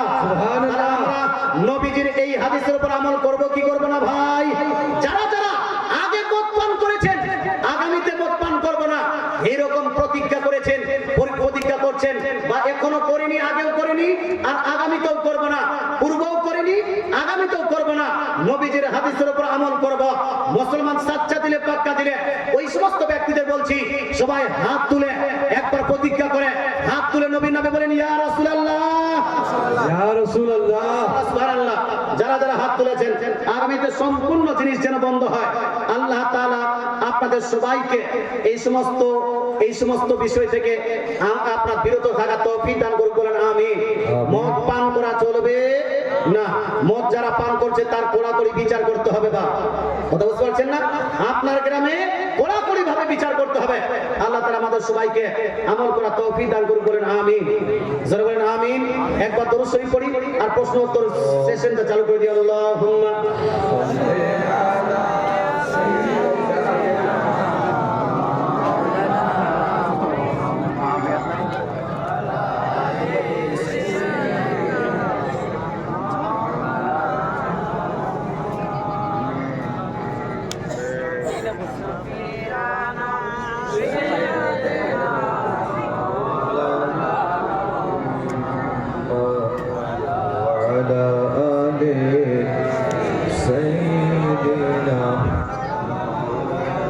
মুফতি সাহেবের প্রশ্ন উত্তরের সেশন আরম্ভের পদে আরম্ভ হয়েই গেছে। আপনাদের যদি কোনো সামাজিক বা ইসলামিক, যেটা আমাদের আপনার সবারই প্রয়োজন, কোনো প্রশ্ন থাকে যেটা জানা খুবই জরুরি, তো আপনারা করতে পারেন। ইনশাআল্লাহ তাবারক ওয়া তাআলা মুফতি সাহেব সম্ভবত আপনাদেরকে সমস্ত প্রশ্নের উত্তর দেবেন। সম্মানিত মুসলিম সমাজ, এখানে একটা প্রথম প্রশ্ন করা হয়েছে, মেরি ক্রিসমাস বলা এবং পালন করা কি? ইসলামের দৃষ্টিকোণ থেকে ক্রিসমাস ডে, মেরি ক্রিসমাস বলে কাউকে সম্বোধন করা, হ্যাপি জানানো, মোবারকবাদ জানানো, ইসলামের দৃষ্টিকোণ থেকে টোটালি নিষিদ্ধ, না জায়েজ, হারাম। এটা চলবে না, এজন্য চলবে। মেরি ক্রিসমাস খ্রিস্টানরা যেটা পালন করে, তারা ঈসা ইসলামকে সান অফ গড, আল্লাহর পুত্র হিসাবে এই দিনটাকে পালন করে। কথা বুঝতে পারছেন? সুতরাং কোন ব্যক্তি এই বড়দিন বা মেরি ক্রিসমাস ডে পালন করবেন না, এটা টোটালি চলবে না। আমরা ঈসা ইসলামকে মানি, ঈসা ইসলামকে মানি, আমরা মারিয়া ইসলামকে মানি, তবে সেই ভিত্তিতে মানি, কোরআন এবং হাদিসের ভিত্তিতে মানি। আল্লাহ তাআলা রাসূল যেভাবে মানতে বলেছেন সেভাবে মানি। আমরা মানি ঈসা ইসলাম একজন নবী ছিলেন। জোরে বলেন সুবহানাল্লাহ। আমরা মানি ঈসা ইসলাম একজন আল্লাহ তাআলার প্রিয় বান্দা, প্রিয় নবী ছিলেন। আল্লাহ তাআলার একজন বান্দা, ইনাকে আল্লাহর বেটা, আল্লাহর অংশ, আল্লাহর জুজ, এটা বলা যাবে না। এই ভুল একটা আকীদা নিয়ে তারা এই জিনিসটা পালন করে, সেটা আমরা পালন করতে পারবো না। 2 নম্বরে এখানে প্রশ্ন করা হয়েছে, হ্যাপি নিউ ইয়ার বলা যাবে কি যাবে না? Happy new year, happy new year, নতুন বছরের হ্যাপি মানে খুশি থাকো। হ্যাপি নিউ ইয়ার মানে কি? নতুন বছরে খুশি থাকো, ভালো থাকো। কথা বুঝতে পারছেন? শাব্দিক দিক থেকে এই শব্দটা যদি দেখা যায়, এই শাব্দিক দিক থেকে এই শব্দটা কিন্তু শরীয়তের খেলাফ না। শাব্দিক দিক থেকে যদি এটা দেখা যায়, তো এটা একটা দোয়া হিসেবে কাজ করছে। কথা বুঝতে পারছেন না? নতুন বছরে আপনি ভালো থাকুন, নতুন বছরে আপনি খুশি থাকুন। দেখেন শব্দতে এখানে এনে, আর এই হ্যাপি নিউ ইয়ারটা যদি আপনি হ্যাপি নিউ ইয়ার যদি শরীয়তের মধ্যে থেকে, শরীয়তের দৃষ্টিকোণ থেকে শরীয়তের আপনার যেই বাউন্ডেশন, সেই বাউন্ডেশন থেকে আপনি কোনো এখানে নাজায়েজ কাজ করলেন না, কোনো হারাম কাজ করলেন না, আর কোনো নাচ গান করলেন না। বহু জায়গাতে হ্যাপি নিউ ইয়ার পালন করা হয় কিভাবে? ওই 1 জানুয়ারিতে যুবক ছেলেরা ডিজে গান বাজনা নিয়ে এই পার্কে বা সেই পার্কে বা মালদাতে ওই আদিনা মসজিদ বা আপনার আরেকটা কি জায়গা আছে গৌড়ে গিয়ে, ওখানে গিয়ে পূজা করে ওই আপনার ফুল টুল দিয়ে আপনার পূজা করে পালন করে চলে আসলেন। শরীয়তের দৃষ্টির বাইরে, শরীয়তের আওতার বাহিরে, শরীয়তের বাউন্ডারির বাহিরে যদি নাচ গান করে পালন করতে চান চলবে? এই চলবে না। যদি কোনো হারাম পদ্ধতিতে পালন করতে চান চলবে না। তবে এটা যদি আপনি একটা মানে ভালো নিয়তে আমি একটা মুসলমান ভাইকে বলছি যে আপনার ভালো আগামী বছরটা ভালো কাটুক, আগামী বছরটা ভালো যাক। তো এই দোয়া হিসাবে বা এইরকম আপনার নিয়ত করে যদি আপনি হ্যাপি নিউ ইয়ার বলেন, তবে এটা জায়েজ হবে, না জায়েজ হবে না। হুজুর তাজুস সাগি আলিউল ইসলাম নিজের ফতোয়া গ্রন্থে এটাকে জায়েজ বলেছেন যদি এই দোয়া হিসাবে সেটাকে ব্যবহার করা হয়। কথা বুঝতে পারছেন ভাই? তবে আপনি এখানে বলতে পারবেন যে হুজুর এটা কিন্তু সবাইকে বলা যাবে না। আপনি আপনার গার্লফ্রেন্ডকে চুপি গিয়ে ডেটিং করতে গিয়ে তখন হ্যাপি নিউ ইয়ার জানাচ্ছেন, এটা কিন্তু জায়েজ না, টোটাল না জায়েজ। হুজুর পিকনিক, সত্য পীরের গান, জি পিকনিক করা যাবে কিনা এখানে? সত্য পীরের গান করা কি নাইটি পরা যাবে কিনা, মানে প্রশ্ন হয়ে গেছে, তো এই জন্য একটু সংক্ষিপ্ত আকারে দেবো। সত্য পীরের গান, আমি এই গান প্রসঙ্গে মুর্শিদাবাদে গিয়ে বুঝলাম ওখানে কিন্তু চলে এখনো। এইদিকে হয়তো চলে না, কারণ এখানে এলাকাটা ভালো, খুব ভালো মানুষ আপনারা। তো শুনুন, সত্য পীরের গান চলবে কিনা। সত্য পীরের গানটা কিভাবে হয়? ওই দিনে কেউ বিশরি গান করে বলে, এটাকে কেউ বিশরি গান বলে। আমাদের দেশে ওটাকে আবার বিশরি পূজা বলে, বিশরি পূজা বলে। হিন্দু ভাইদের কাছে একটা বিশরি পূজা আছে, বিশরি পূজা আছে হিন্দুদের কাছে, বিশরি পূজা। আমাদের এলাকায় ওটাকে বিশরি গান বা বিশরি পূজা বলে। আপনার এই এলাকায় শুনলাম এটাকে সত্যপীরের গান বলা হয়, মুর্শিদাবাদে বলা হচ্ছে সত্যপীরের গান। মুসলমান আপনাকে বলতে চাই কি হয় এখানে, কিছু আপনার ওই বেনামাজি দাড়ি নাই আপনার ঘর নামে যারা বাউল টাউল করে, এইরকম কিছু লোককে আলিন্য, এইরকম কিছু লোককে ডেকে আপনার উল্টা পাল্টা মারফাতি নাম দিয়ে, আপনার হাকিকাত তরিকাতের নাম দিয়ে, উল্টা পাল্টা নাম দিয়ে ঢোল তাবলা বাজিয়ে পূজা জাপা করে আপনার গান করে চলে যায়। এটাই তো নাকি অন্য কিছু? হ্যাঁ, মুসলমান আপনাকে বলতে চাই দেখেন কিছু মানুষ আছে যারা হলো খারাপ কিন্তু নাম রেখেছে ভালো। যেমন বর্তমানে আহলে হাদিস নাম দিয়েছে আহলে হাদিস, যে আমরা হাদিস অনুসারী, কিন্তু এদের যদি ছানবিন করেন তাহলে সব থেকে কম হাদিস এরাই মানে, সব থেকে কম হাদিস এরাই মানে। আমার একটু বই আছে, বইটার নাম রেখেছি আহলে হাদিসের ধোঁকাবাজি, আহলে হাদিসদের ধোঁকাবাজি। বইটা পড়বেন, পড়লে বুঝতে পারবেন সব থেকে কম হাদিস এরাই মানে। মুসলমান নাম রেখেছে সত্যপীর। যদি আপনি এর কাজগুলো বা এর অনুষ্ঠানটাকে যাচাই বাছাই করেন তাহলে বোঝা যাবে সব থেকে ভণ্ড, সব থেকে আপনার মিথ্যা, সব থেকে খারাপ পীর হলো এই সত্যপীর। এই সত্যপীর এমন একজন পীর যেই পীর গানকে ভালোবাসে, যেই পীর নাচ গানকে ভালোবাসে, যে বাউলকে ভালোবাসে, বিনদারিওয়ালা পূজাপতি যেটাকে ভালোবাসে, আপনার কি বলছে নাচানাচি করছে এটাকে ভালোবাসে, আপনার ঘোরাঘুরি করছে এটাকে ভালোবাসে, বাউল কীর্তনের মতো গান করাকে ভালোবাসে। মুসলমান একই সত্যপীর হতে পারে? এজন্য হতে পারে, সঠিক পীর হতে পারে। ঘানা বললো না, সঠিক পীর হতে পারে। আমাদের পীর সাহেবরা আপনাকে বাউল করতে বলে নাকি? মুসলমান আপনাকে বলতে চাই আহলে সুন্নাতুল জামাত আমরা পীর মানি, পীরকে রেসপেক্ট করি, পীরকে সম্মান করি, তবে ভণ্ড পীরকে সম্মান করি এজন্য করি না। সত্য পীরের গান যদি কেউ করে থাকেন, সত্য পীরের মান্নত কেউ যদি করে থাকেন, আপনাকে বলবো ভাই আজকে এই মাহফিলে তওবা করে যান, কারণ এই বাহিরে গিয়ে তওবা করেন, আর তার আগে যদি আপনি মারা যান, নিয়ত করেছেন বাহিরে গিয়ে তওবা করব, তার আগে মারা গেছেন, আপনার ঠুটাই বন্ধ হবে না। সত্য পীরের গান করে আপনি নিজেও হারাম করেছেন, আপনার ওই কি বলছে গ্রামবাসীকেও হারাম করেছেন, এই অন্যান্য ব্যক্তিকে এর মাধ্যমে একটা হারামের প্রচার ও প্রসার করেছেন। মান্নত করা, সত্য পীরের মান্নত করা, এটা হলো নাজায়েজ, এটা হলো গুনাহের কাজ।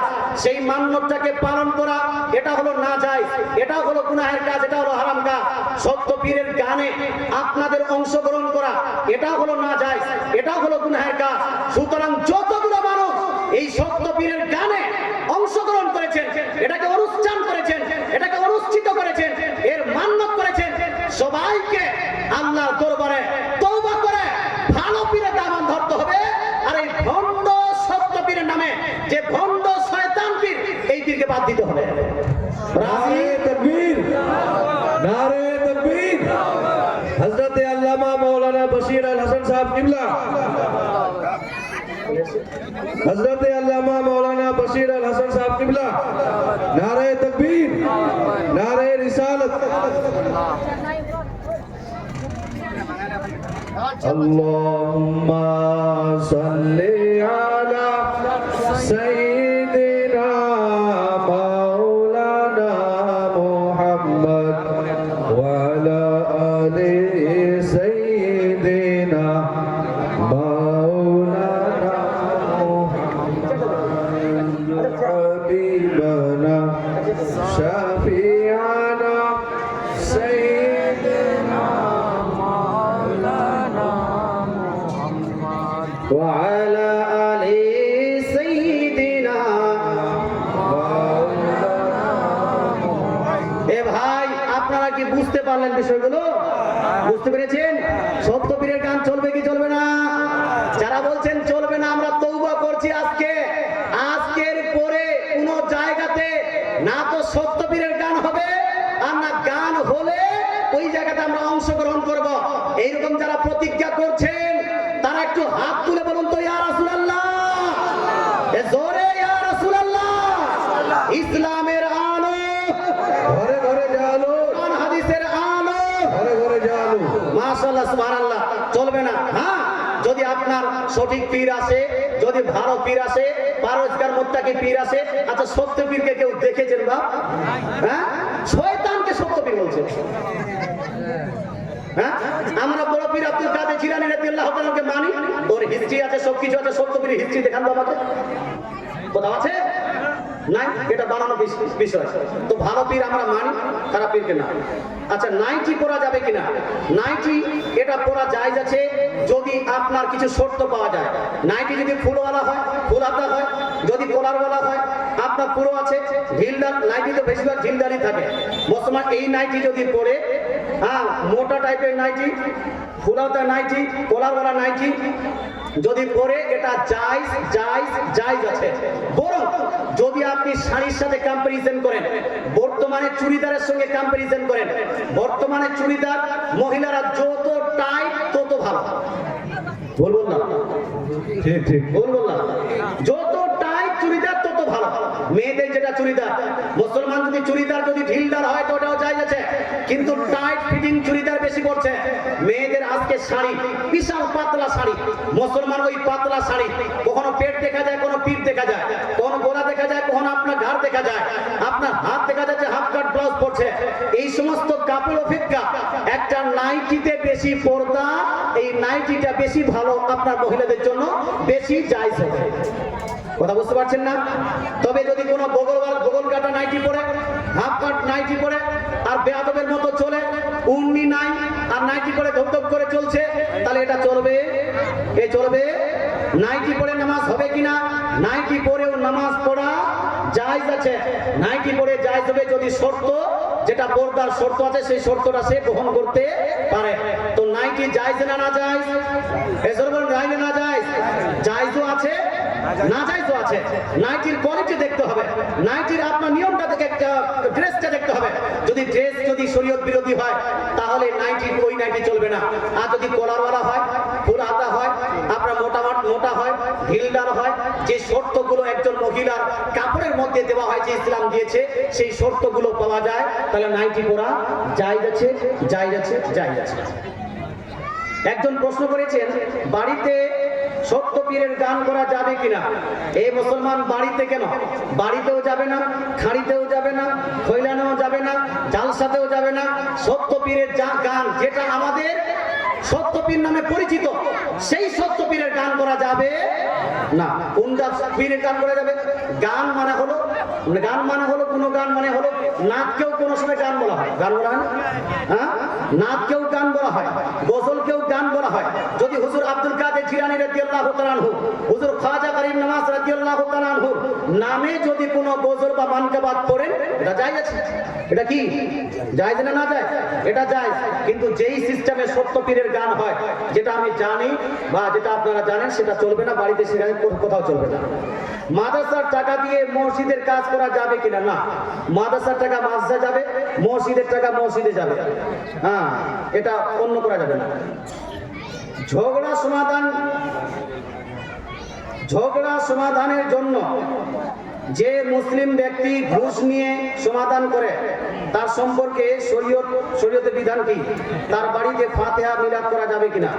ঘুষ নিয়ে বুঝতে পারলাম না, তবে আমি যেটা বুঝতে পারছি সেটা হলো এই, আমাদের এরিয়াতে এখন হয় না, ওই অন্যান্য এরিয়ায় দেখা যায় যে ছেলে মেয়ে যখন ধরা পড়ে, আপনার জেনায় লিপ্ত হয়েছে, ছেলে মেয়ে ধরা পড়েছে, কথা বুঝতে পারছেন না? ছেলে মেয়ে ধরা পড়েছে, এবার ওই ছেলে মেয়েদের বিচার করবে। বিচার করার জন্য বিচারকগণ উপস্থিত হয়ে গেছেন আর বিচার করছেন। বিচার করতে করতে করতে ছেলেদের উপর যারা বিচার পুরাপুরি ভাবে হয়ে গেল, তারপর বলা হচ্ছে যে জুরমানা লাগাতে হবে। জুরমানা কত বলে 50,000, 1 লাখ, 2 লাখ ইত্যাদি ইত্যাদি করে জুরমানা লাগায়। জুরমানাটা কার উপর লাগায় ভাই? ছেলেটার উপর। কার উপর? ছেলেটার উপর। তারপর বলছে দেখেন, মেয়েটার তো বিয়ের ব্যাপার আছে, মেয়েটার তো বিয়ে দিতে হবে, তো এক কাম করো, ওই 1 লাখ টাকার মধ্যে 50,000 টাকা মেয়েটাকে দাও, আর বাকি আমাদের মুখিয়া মোড়ল যেগুলো আছে এরা 10,000, 20,000 টাকা করে ভাগ করে নিবে। এটা কি হয় এদিকে? হ্যাঁ, এই জায়গা, এই কাজটা যদি হয়, মালদায় গিয়ে বেশ্যাখানা খুললে যেটা গুনাহ হচ্ছে আপনার, ওই গুনাহটা এখানেও হচ্ছে। একটু বুঝুন, মনোযোগ সহকারে বুঝুন। মুসলমান আপনাকে বলতে চাই, প্রথমত শরীয়তের দৃষ্টিকোণ থেকে আপনার জেনা করার জন্য টাকার জুরমানা, আপনার ওই সম্পদের জুরমানা করার অধিকারটা আপনাকে কে দিয়েছে? বা ইসলাম শরীয়তে আপনার মাল দিয়ে তাজির করা, অর্থাৎ সম্পদের মাধ্যমে কাউকে শাস্তি দেওয়া চলবে? এটা চলবে? জেনায় ধরা পড়েছে ছেলে এবং মেয়ে, বা অন্য কাজে কুকর্মে ধরা পড়েছে ছেলে এবং মেয়ে, এই ছেলে এবং মেয়েদের শরীয়তি যেটা সাজা, সেই সাজাটাই দিতে হবে।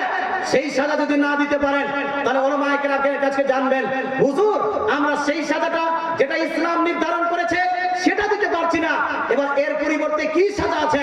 এলাকার ওলামায়ে কেরাম আপনাকে এলাকাকে দেখে লক্ষ্য করে একটা সাজা নির্ধারিত করে দিবে, সেই সাজাটা আপনি দিবেন। অথবা সমাজে একটা সাজা আপনি নির্ধারণ করে নেবেন, সেই নির্ধারিত সাজা আপনি দিতে পারেন। তবে টাকা জুরমানা লাগানো চলবে? চলবে না? চলবে। আর এখানে খারাপটা কি হচ্ছে জানেন? খারাপটা হচ্ছে ছেলে এবং মেয়ের মধ্যে, দুইজনের মধ্যে সম্পর্ক হলো, জুরমানা কার উপর ভাই? ছেলের উপর। বলছেন কি মেয়েটার বিয়ের আপনার ব্যবস্থা করতে হবে, বিয়ের এটা ব্যাপার আছে, এ আছে, ও আছে, মানসম্মান ব্যাপার আছে। আরে মেয়েটার বিয়ের ব্যাপার আছে, ছেলেটার বিয়ের ব্যাপার নাই? মেয়েটার বিয়ের ব্যাপার আছে, ছেলেটার বিয়ের ব্যাপার নাই। মেয়েটার মান সম্মান আছে, ছেলেটার মান সম্মান নাই। মুসলমান আপনাকে বলতে চাই, জেনা করার মধ্যে ছেলে এবং মেয়ে উভয় ইনভলভ হয়েছে, সুতরাং শাস্তি কি একজন পাবে না দুইজন? এজন্য একজন না দুইজন, বেশি শাস্তিটাকে পাবে। মুসলমান আপনাকে বলতে চাই, আপনার মাথা কি করে কাজ করলো যে ছেলেটা বেশি শাস্তি পাবে? মুসলমান আপনাকে বলতে চাই, জেনার মধ্যে ছেলে মেয়ে দুইজনে লিপ্ত, এই জেনার মধ্যে বেশি দোষ কার জানা আছে? মেয়ের না ছেলের? মুসলমান চুরি যদি করতে চায়, একটা ছেলে একটা মেয়ে, এই চুরি করতে গেছে ছেলে এবং মেয়ে উভয়জন চুরি করেছে, ধরা পড়লে দুইজনের শাস্তি হবে। তবে দোষটা কার বেশি? আল্লাহ বলছেন আস-সারিকু ওয়াস-সারিকাতু, চোর আর চোরনি, চোরের আপনার দোষ বেশি, চুরনির দোষ একটু হলেও কম।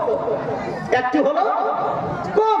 চোরের কথা আগে উল্লেখ করেছেন, কিন্তু যখন জেনার কথা আল্লাহ উল্লেখ করছেন, জেনার কথা প্রসঙ্গে আল্লাহ বলছেন আযানিয়াতু ওয়াযানি, আগে জেনাকারী মহিলা, তারপরে জেনাকারী পুরুষ।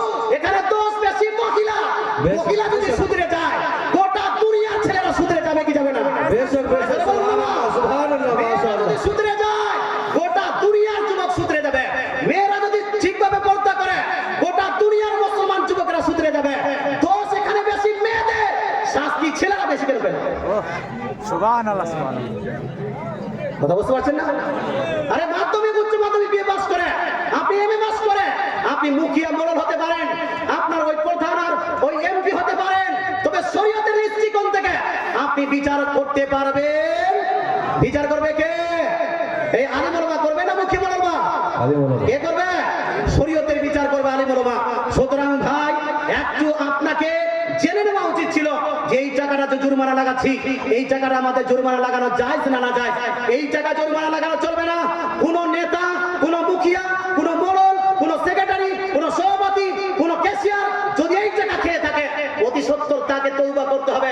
যদি তওবা না করে, মসজিদের সেক্রেটারি তাকে রাখা যাবে না, মাদ্রাসার সেক্রেটারি তাকে রাখা যাবে না, জালসার কমিটি তাকে করা যাবে না। কথা বুঝতে পারছেন না ভাই? চলবে না, চলবে না। শরীয়তের উপর আমল করুন।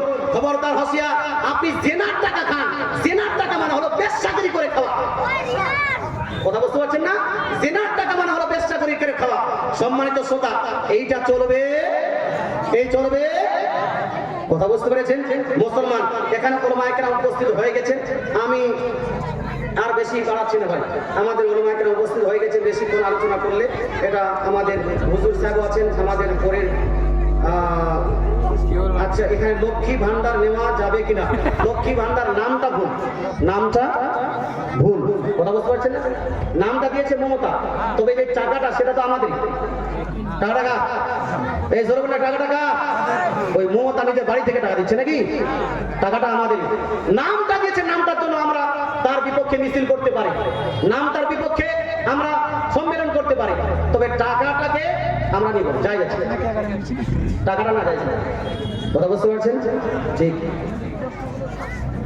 না, না না, সবটা উত্তর হবে না। আমি মোবাইলের উত্তর হেলো বলা, ওকে বলা, গুড নাইট বলা, বার্থডে পালন করা, কোরআন হাদিসের এতগুলো একটার সঙ্গে আপনার চারটা উত্তর দিয়েছেন। হেলো বলার প্রসঙ্গে কিছু কিছু মানুষের যে রিসার্চ আছে, হেলো মানে হলো গো টু হেল, জাহান্নামে যাও, জাহান্নামে যাও। আমার রিসার্চে আমি আলহামদুলিল্লাহ ইংলিশ পড়েছি, আলহামদুলিল্লাহ ইংলিশে আমার ভালো পড়াশোনা করেছি। হেল মানে গো টু, হেলো মানে গো টু হেল, এটা আমি কোথাও পাইনি, এটা রিসার্চে প্রমাণিত হয় না। কথা বুঝতে পারছেন? সুতরাং এই প্রসঙ্গে আমি না জায়েজের ফতোয়া দিতে পারি না। ওকে বলা, ওকে এটা ইংলিশ একটা শব্দ, এটা বলতে পারেন, তবে ওকে বলার থেকে আপনি ভালো কিছু ইংলিশ আরবি বলেন, ইনশাআল্লাহ বলেন, আলহামদুলিল্লাহ বলেন। কথা বুঝতে পারছেন না? আলহামদুলিল্লাহ, ইনশাআল্লাহ, এইগুলো কথা বলেন। বার্থডে পালন করা, বার্থডে সেলিব্রেশন যদি আপনি, if you want to celebrate this birthday following the rules of খ্রিস্টান, খ্রিস্টানের রুলস যদি ফলো করে যদি আপনি বার্থডে সেলিব্রেট করেন, তাহলে this is not permissible for you, আপনার জন্য এটা পারমিসিবল নয়। যদি খ্রিস্টানদের মতো বাজারে গেলেন, কেক নিলেন, কেক নিয়ে কিছু মোমবাতি নিলেন, একটা প্লাস্টিকের চাকু নিলেন, প্লাস্টিকের চাকু নিয়ে বাড়িতে আসলেন, বন্ধু বান্ধবদেরকে ডাকলেন, বান্ধবীদেরকে ডেকে হালকা মিউজিকের সাউন্ড চালিয়েছেন, কেকটা যা আপনার রেখে দিয়ে চতুর্দিকে মোমবাতি জ্বালিয়ে, তারপরে মোমবাতিটাকে ফুঁক দিয়ে বন্ধ করে happy birthday to you, happy birthday to you, happy birthday to my dear son, dear girlfriend ইত্যাদি ইত্যাদি বলে গান করেন। এই গান করে যেই বার্থডে সেলিব্রেশন করা হয়, this is not permissible for you, এটা আপনার জন্য জায়েজ, এটা আপনার জন্য জায়েজ নয়। তবে ভাই, কেউ যদি বার্থডে সেলিব্রেশন করতে চায় নবীর পদ্ধতিতে, কেউ যদি বার্থডে সেলিব্রেশন করতে চায় সাহাবীর পদ্ধতিতে, কেউ যদি বার্থডে সেলিব্রেশন করতে চায় মুহাদ্দিসিনগণের পদ্ধতিতে, কেউ যদি বার্থডে সেলিব্রেশন করতে চায় ইমামগণের পদ্ধতিতে, তো জায়েজ জায়েজ জায়েজ আছে। জোরে বলে সুবহানাল্লাহ। কিভাবে বার্থডেতে আপনি নিজের বার্থডে বা ছেলে মেয়ের বার্থডেতে রোজা রাখবেন? কি রাখবেন ভাই? রোজা রাখবেন। মিলাদ করবেন, ফাতিহা করবেন, গরিবের খাবারের বিতরণ ব্যবস্থা করবেন, আরো ভালো কাজ নেক কাজের মাধ্যমে যদি বার্থডে সেলিব্রেট করতে চান, এটা জায়েজ আছে। আল্লাহ তাআলা আপনাদের সবাইকে আমল করার তৌফিক দান করুন, বলেন আমিন। জি মুসলমান, আচ্ছা আর কি প্রশ্ন উত্তর দিব ভাই? দরকার আছে? যারা যারা বলছেন দেন একটু হাত তুলে বলুন তো ইয়া রাসূলুল্লাহ। যারা যারা হাত তুলেছেন 500 টাকা করে ফটাফট করে দিন তো। বেশি না, 50টা মানুষ, মাত্র 500 টাকা করে। দেখি এখন জজবা দেখি, জোর দেখি, শোক দেখি। মুসলমান হবে না? 500 টাকা করে, মাত্র 500 টাকা হবে না ভাই? তাহলে কালেকশন অন্য দিনে। আমি ইনশাআল্লাহ তাহলে পাশে একটা গ্রাম আছে, কি গ্রামটার নাম দিই? পরিয়ারপুর আসবো ইনশাআল্লাহ তাহলে, সেখানে প্রশ্ন উত্তর করাবো। সেখানে প্রশ্ন উত্তরে আসবেন। মাশাআল্লাহ, একজন দিয়েছে 500 টাকা, তো একটা প্রশ্ন উত্তর দিয়ে দিন। একটা প্রশ্ন উত্তর হলো মাজারে চাদর দেওয়া। না, যতগুলো এটা টাইম লাগবে। মাশাআল্লাহ, এই দুজন হলো। আরেকজন কি নাম? শহীদুল মোহরি, 500 টাকা। মাশাআল্লাহ, সুবহানাল্লাহ। আর কেউ হবে ভাই? 500 টাকা দেনেওয়ালা ভাই নাই? আচ্ছা 100 টাকা করে দিয়ে যান তো, 100 জন মানুষ দিয়ে যান, 500 টাকা করে দিয়ে যান। 50 জন 100 টাকা করে, 101 জন। এই যে মহিদুল মাস্টার 5 জন হয়ে গেছে। মহিদুল মাস্টার 500 টাকা। মাশাআল্লাহ, সুবহানাল্লাহ। হবে না? হবে না ভাই? মাশাআল্লাহ, সুবহানাল্লাহ। আরে 100 টাকা করে আসেন না, আপনার জালসা শোনার ইচ্ছা নেই। মাশাআল্লাহ। আচ্ছা, একটা প্রশ্ন উত্তর বারবার আসছে, রিকোয়েস্ট আছে যে এটা উত্তর দেওয়া লাগবে। মুসলমান, আপনাকে বলতে চাই যে আমরা যেই প্রশ্নগুলো সমাধান পাচ্ছি, সেই সমাধানগুলোর উপর আমরা আমল করব। একজন মা আমার দিয়েছেন 200 টাকা, আল্লাহ তাআলা দান করুক। এই মুসলমান, আপনাকে বলতে চাই, মাজারে চাদরের উপর চাদর চাপানো চলবে কি চলবে না? মাজার বর্তমান বহু জায়গায় বিজনেসের কেন্দ্র হয়ে গেছে। কথা বুঝতে পারছেন? ভূতের মাজার, বানানো মাজার, যেখানে কোনো অস্তিত্ব নাই, যার কোনো অস্তিত্ব নাই, ওই যে বলছি পীরত্ব জায়গা হয়ে গেছে। 62 সালে রেকর্ড হয়ে গেছে, ওই যে কোনো না কোনো পীর তো আছে, এখানে মাজার তৈরি করতে হবে। না হলে পীরত্ব জায়গা কেন হলো? আর পীরত্ব জায়গা হয়েছে, সরকারের মানুষ এসেছিল, দেখলো এটা কি, ওখানে ঘোড়া চাপানো আছে, থান তৈরি করা আছে, ঘোড়া চাপানো আছে। ওরা কি জানে যে ঘোড়া এটা হলো মূর্তি, এটা ইসলামে চলবে না। ওরা বলে এটা কি, এটা আপনার পীরের থান, পীরের থান, পীরের থান। ওই জন্য পীরত্ব লিখে দিয়েছে। ওখানে মাজার আছে, পীর আছে, এটা ওটাকে ইন্ডিকেট করে না। খবরদার, হুঁশিয়ার। বলতে চাইছে মাজারে চাদর চাপানো শরীয়তের দৃষ্টিকোণ থেকে, আহলে সুন্নাত ওয়াল জামাতের পক্ষ থেকে, যে আমাদের উলামায়ে কেরাম আছেন, মাজারে চাদর দেওয়া জায়েজ। তবে ভাই, আপনাকে বলতে চাই, যদি আলা হযরত আজিমুল বরকত মুজাদ্দিদুদ্দিন মিল্লাত আলাইহি রিজওয়ান আর একদম বর্তমান যুগের শাইখুল ইসলাম ওয়াল মুসলিমিন হুজুর সাইয়্যিদি ওয়া মুরশিদি সাইয়্যিদ মাদানী মিয়া মাদ্দাসিল্লাহুল আলী ওয়া নূরানী, ইনার যদি ফতোয়ার দৃষ্টিকোণ থেকে যদি দেখা হয়, আর অন্যান্য উলামায়ে কেরাম যারা আহলে সুন্নাত ওয়াল জামাতের যোগ্য বিজ্ঞ উলামায়ে কেরাম আছেন, তাদের ফতোয়ার দৃষ্টিকোণ থেকে দেখা হয়, আর হযরত স্পষ্ট বলেছেন আহকামে শরীয়তের মধ্যে, যদি মাজারে একটা চাদর থাকে, ওই একটা চাদর যতক্ষণ পর্যন্ত পুরাতন না হয়েছে, সেটাকে পরিবর্তন করার মতো না হয়েছে, পরিবর্তন যোগ্য না হয়েছে, দ্বিতীয় চাদর সেই মাজারের উপর চাপানো চলবে? জোরে বলুন, চলবে না। দ্বিতীয় চাদর ওই মাজারের উপর চাপানো চলবে না, যতক্ষণ পর্যন্ত না পুরাতন পূর্ণটা, প্রথমেরটা পুরাতন হয়েছে, সেটা পরিবর্তন যোগ্য না হয়েছে। মুসলমান, আপনাকে বলতে চাই, কিন্তু বর্তমান কি হয়, মাজারে অলরেডি চাদর আছে, আবার চাদরের উপর চাদর চাপাচ্ছি, চাদরের উপর চাদর চাপাচ্ছি, চাপাতে আমরা চাদরকে যেন একদম অনেক বেশি করে দিচ্ছি। তারপরে ওই মাজারে যারা খাদিম অথবা মাজারে যারা কর্তৃপক্ষ আছে, এরা ওই চাদরটাকে উঠিয়ে আবার দোকানে নিয়ে যায়, দোকানে বিক্রি করে দিল। আবার আপনার আমার মতো কিছু মানুষ আছে যারা শরীয়ত বুঝে না, যারা ইসলামিক নিয়ম কানুন বুঝে না, তারা ওই দোকানে গিয়ে কিনে আনলাম, আবার আমরা দিলাম মাজারে, আবার ওই মাজারওয়ালা দিল দোকানে, আবার আপনি গিয়ে মাজারে, আবার কিছু মানুষ গিয়ে ওই মাজারওয়ালার দোকানে, এইরকম করে বিজনেস চলছে। আপনার এই মাজারের চাদর দিয়ে একটাও নেকি হবে না, এটাই সঠিক কথা। হতে পারে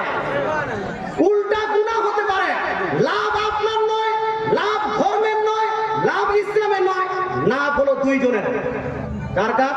একটা হলো ওই মাজারওয়ালা খাদিমের, আর একটা হলো দোকানদারের। কার বাপ?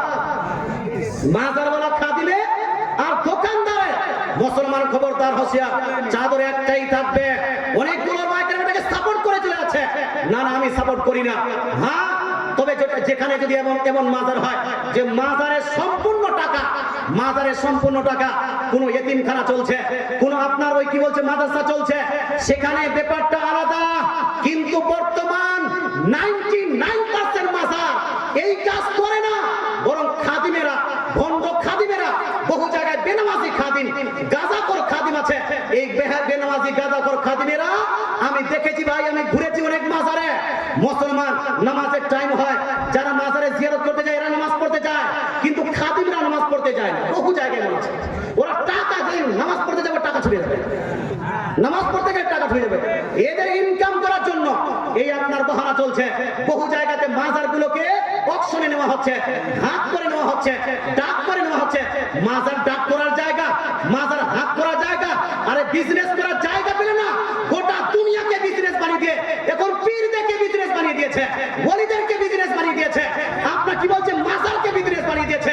আমরা এই রকম সুন্নি ব্যক্তিদেরকে সাপোর্ট করি, এগুলো করি, কিন্তু আপনারা করেন, আপনারা করেন করেন না। যেখানে একটা মাজার কোনো অস্তিত্ব নাই, কোনো তাহকিক নাই, কোনো জানা নাই, আসল মাজার হয় কিনা খালি যাওয়া শুরু করে দিলেন, আর মেয়েদেরকে বেশি বেশি করে নিয়ে যান। মুসলমান আপনাকে বলতে চাই, খবরদার, হুঁশিয়ার, মাজারের আপনার চাদরে কেউ মান্নত করবেন না, মাজারের চাদরে মান্নত করবেন না। মান্নত করতে কে বলেছেন আপনাকে? কে বলেছেন মান্নত করতে? বলুন তো। আল্লাহ বলছেন নামাজ পড়ো, আল্লাহ বলছেন রোজা রাখো, আল্লাহ বলছেন হজ করো, আল্লাহ বলছেন যাকাত দাও, কিন্তু আল্লাহ কোন কোরআনের কোন আয়াতে বলেছেন মান্নত করো? বলুন তো। হাদিসে নবীজি কোথায় বলেছেন মান্নত করো? বাপ মায়ের খিদমত করো, সত্য বলো, মিথ্যা ছাড়ো, শরাব পান ছাড়ো, ভালো কথা করো, বড়দের শ্রদ্ধা করে, এটা নবীজি বলছেন। কিন্তু মান্নত করতে নবী কথা বলেন। আরে ওলামায়ে কেরাম স্টেজে বলছি, পুরো তাকিদের সহিত বলছি, আল্লাহ তাআলা বলেননি আপনাকে মান্নত করতে, নবীজি বলেননি মান্নত করতে, আল্লাহ বলেননি যে মান্নত করে বান্দা আমি ফলা কাজটা পূর্ণ করে দিব, নবীজি বলেননি তোমার যদি কাজ আটকে যাও তুমি মান্নত করে নাও তোমার কাজ পূরণ হয়ে যাবে। এ কথা নবীরও নয়, নবী উল্টা বলেছেন। কি বলেছেন জানেন?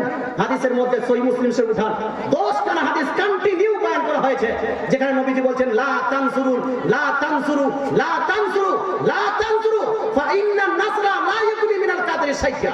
নবীজি বলছেন হে আমার উম্মতমতীরা, তোমরা মান্নত করো না, তোমরা নাজার করো না, তোমরা মান্নত করো না, তোমরা মান্নত করো না, কারণ মান্নত মানুষের তকদিরকে চেঞ্জ করে না, মান্নত কোনো জিনিসকে চেঞ্জ করে না, বরং মান্নত করলে কি লাভ হয়? ইস্তাখরাজ বিহিল বাকিল, এই মান্নত করার কারণে বকিলের কাছ থেকে সম্পদ বার হয়ে আসে। একজন মানুষের কাছে 500 টাকা চাইছি তো 500 টাকা দিচ্ছেন না, আর এক মানুষ কি করেছে? মান্নত করেছে উট দিব। কি বলছে? উট দিব, অন্য উট দেওয়ার মান্নত করেছে, 500 টাকা দিতে পারে না। আর উট যারা মান্নত করে নিয়েছে আমার জানা নাই যে উট দেয়নি। কেউ যদি জমি বিক্রি করে উট দিতে হয় তো উট দিবে। কথা বুঝতে পারছেন? যদি 2 মাস 3 মাস লেট হয়ে যায় তোর ফোন করছে হুজুর কি করব, রাত্রিতে স্বপ্ন দেখছে উটটা আমাকে কামড়াতে আসছে। হ্যাঁ, সত্য কোথায় এগুলোই? শুনুন, মুসলমান প্রথমত মান্নত করার কোন আপনার যারা ফজিলত বয়ান করা হয়নি হাদিস শরীফে, যে মান্নত করো, মান্নত করলে এটা লাভ, ওটা লাভ, ওটা লাভ, ওটা লাভ, ওটা এইটা বলা হয়নি কোন হাদিসে। তবে হ্যাঁ, কোরআনের মধ্যে বলা হয়েছে যদি তুমি মান্নত করে নাও আর মান্নতটা যদি জায়েজ হয়, নেকির মান্নত হয়, তাহলে সেটাকে পূর্ণ করো, তাহলে সেটাকে কি করো? পূর্ণ করো। তবে গুনাহের মান্নত চলবে, এই সত্যপীরের মান্নত চলবে। ইমাম বুখারীর ওস্তাদের ওস্তাদ ইমাম আব্দুর রাজ্জাক মুসান্নাফ আব্দুর রাজ্জাকের মধ্যে বলছেন লা নাসরা ফি মাসিয়াতিল্লাহ, আল্লাহর নাফরমানিতে, গুনাহের কাজে, নাজায়েজের কাজে কোনো মান্নত চলবে না। আর এই সত্য পীরের গান, এটা হলো গুনাহের মান্নত। ঘোড়া চাপার মান্নত, এটা হলো গুনাহের মান্নত। আর যেই জায়গাতে মাজারকে নিয়ে বিজনেস করা হচ্ছে সেই জায়গাতে চাদর চাপানো, এটা হলো গুনাহের মান্নত। কথা বুঝতে পারছেন না? এটা হলো গুনাহের মান্নত। এই মান্নত চলবে চলবে না। নেক কাজের মান্নত যদি করেন সেটা পূর্ণ করবেন, সেটা পূর্ণ করা ওয়াজিব আছে, পূর্ণ করতে হবে। মান্নত আল্লাহ করতে বলেন কি ওই বান্দা তুমি যদি মান্নত নিজের তরফ থেকে করো তাহলে সেটা জায়েজ কাজ হলে সেটা পূর্ণ করো। কথা বুঝতে পারছেন? আল্লাহ তাআলা আমাদের সবাইকে আমল করার তৌফিক দান করুন। আমার এটা অভ্যাস না, বা আমি অভ্যাসের বাইরে চলে আছি। আমি ওলামায়ে কেরামকে, যারা স্টেজের বক্তা, যারা স্টেজের আপনার শ্রোতা, ব্যাপারটা আলাদা। বক্তা আছেন উপস্থিত, ইনাকে সামনে রেখে এতক্ষণ যে বললাম আমাকে নিজেই খারাপ লাগছে। মুসলমান আমি নিজেই স্টেজে থাকলে আমার সামনে যদি এতক্ষণ বলে বক্তা কোনো বক্তা, আমাকে নিজে খারাপ লাগবে। কথা বুঝতে পারছেন? এই জন্য আমি আগে বাড়াচ্ছি না, এখান থেকে বক্তৃতা দিতে টানছি। বক্তৃতার মাঝে কেউ যদি কষ্ট পেয়ে থাকেন ক্ষমা প্রার্থী।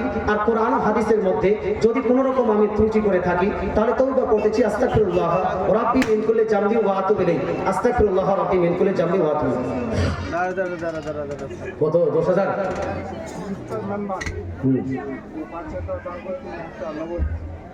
মুখতার মেম্বার 5,000 টাকা দান করেছে, 3,000 টাকা নগদ, 2,000 টাকা বাকি। প্রাক্তন মেম্বার। আচ্ছা যাই হোক, মেম্বার সাহেব, এই মেম্বার প্রসঙ্গে একটা যেন প্রশ্ন ছিল। হ্যাঁ, রাগটা করিয়েন না ভাই, আপনার ভালোর জন্য বলছি। মেম্বার দুনিয়াতে হতে পারেন, কিন্তু আখিরাতে আমাদের শরীয়তে কোথায় চলবে?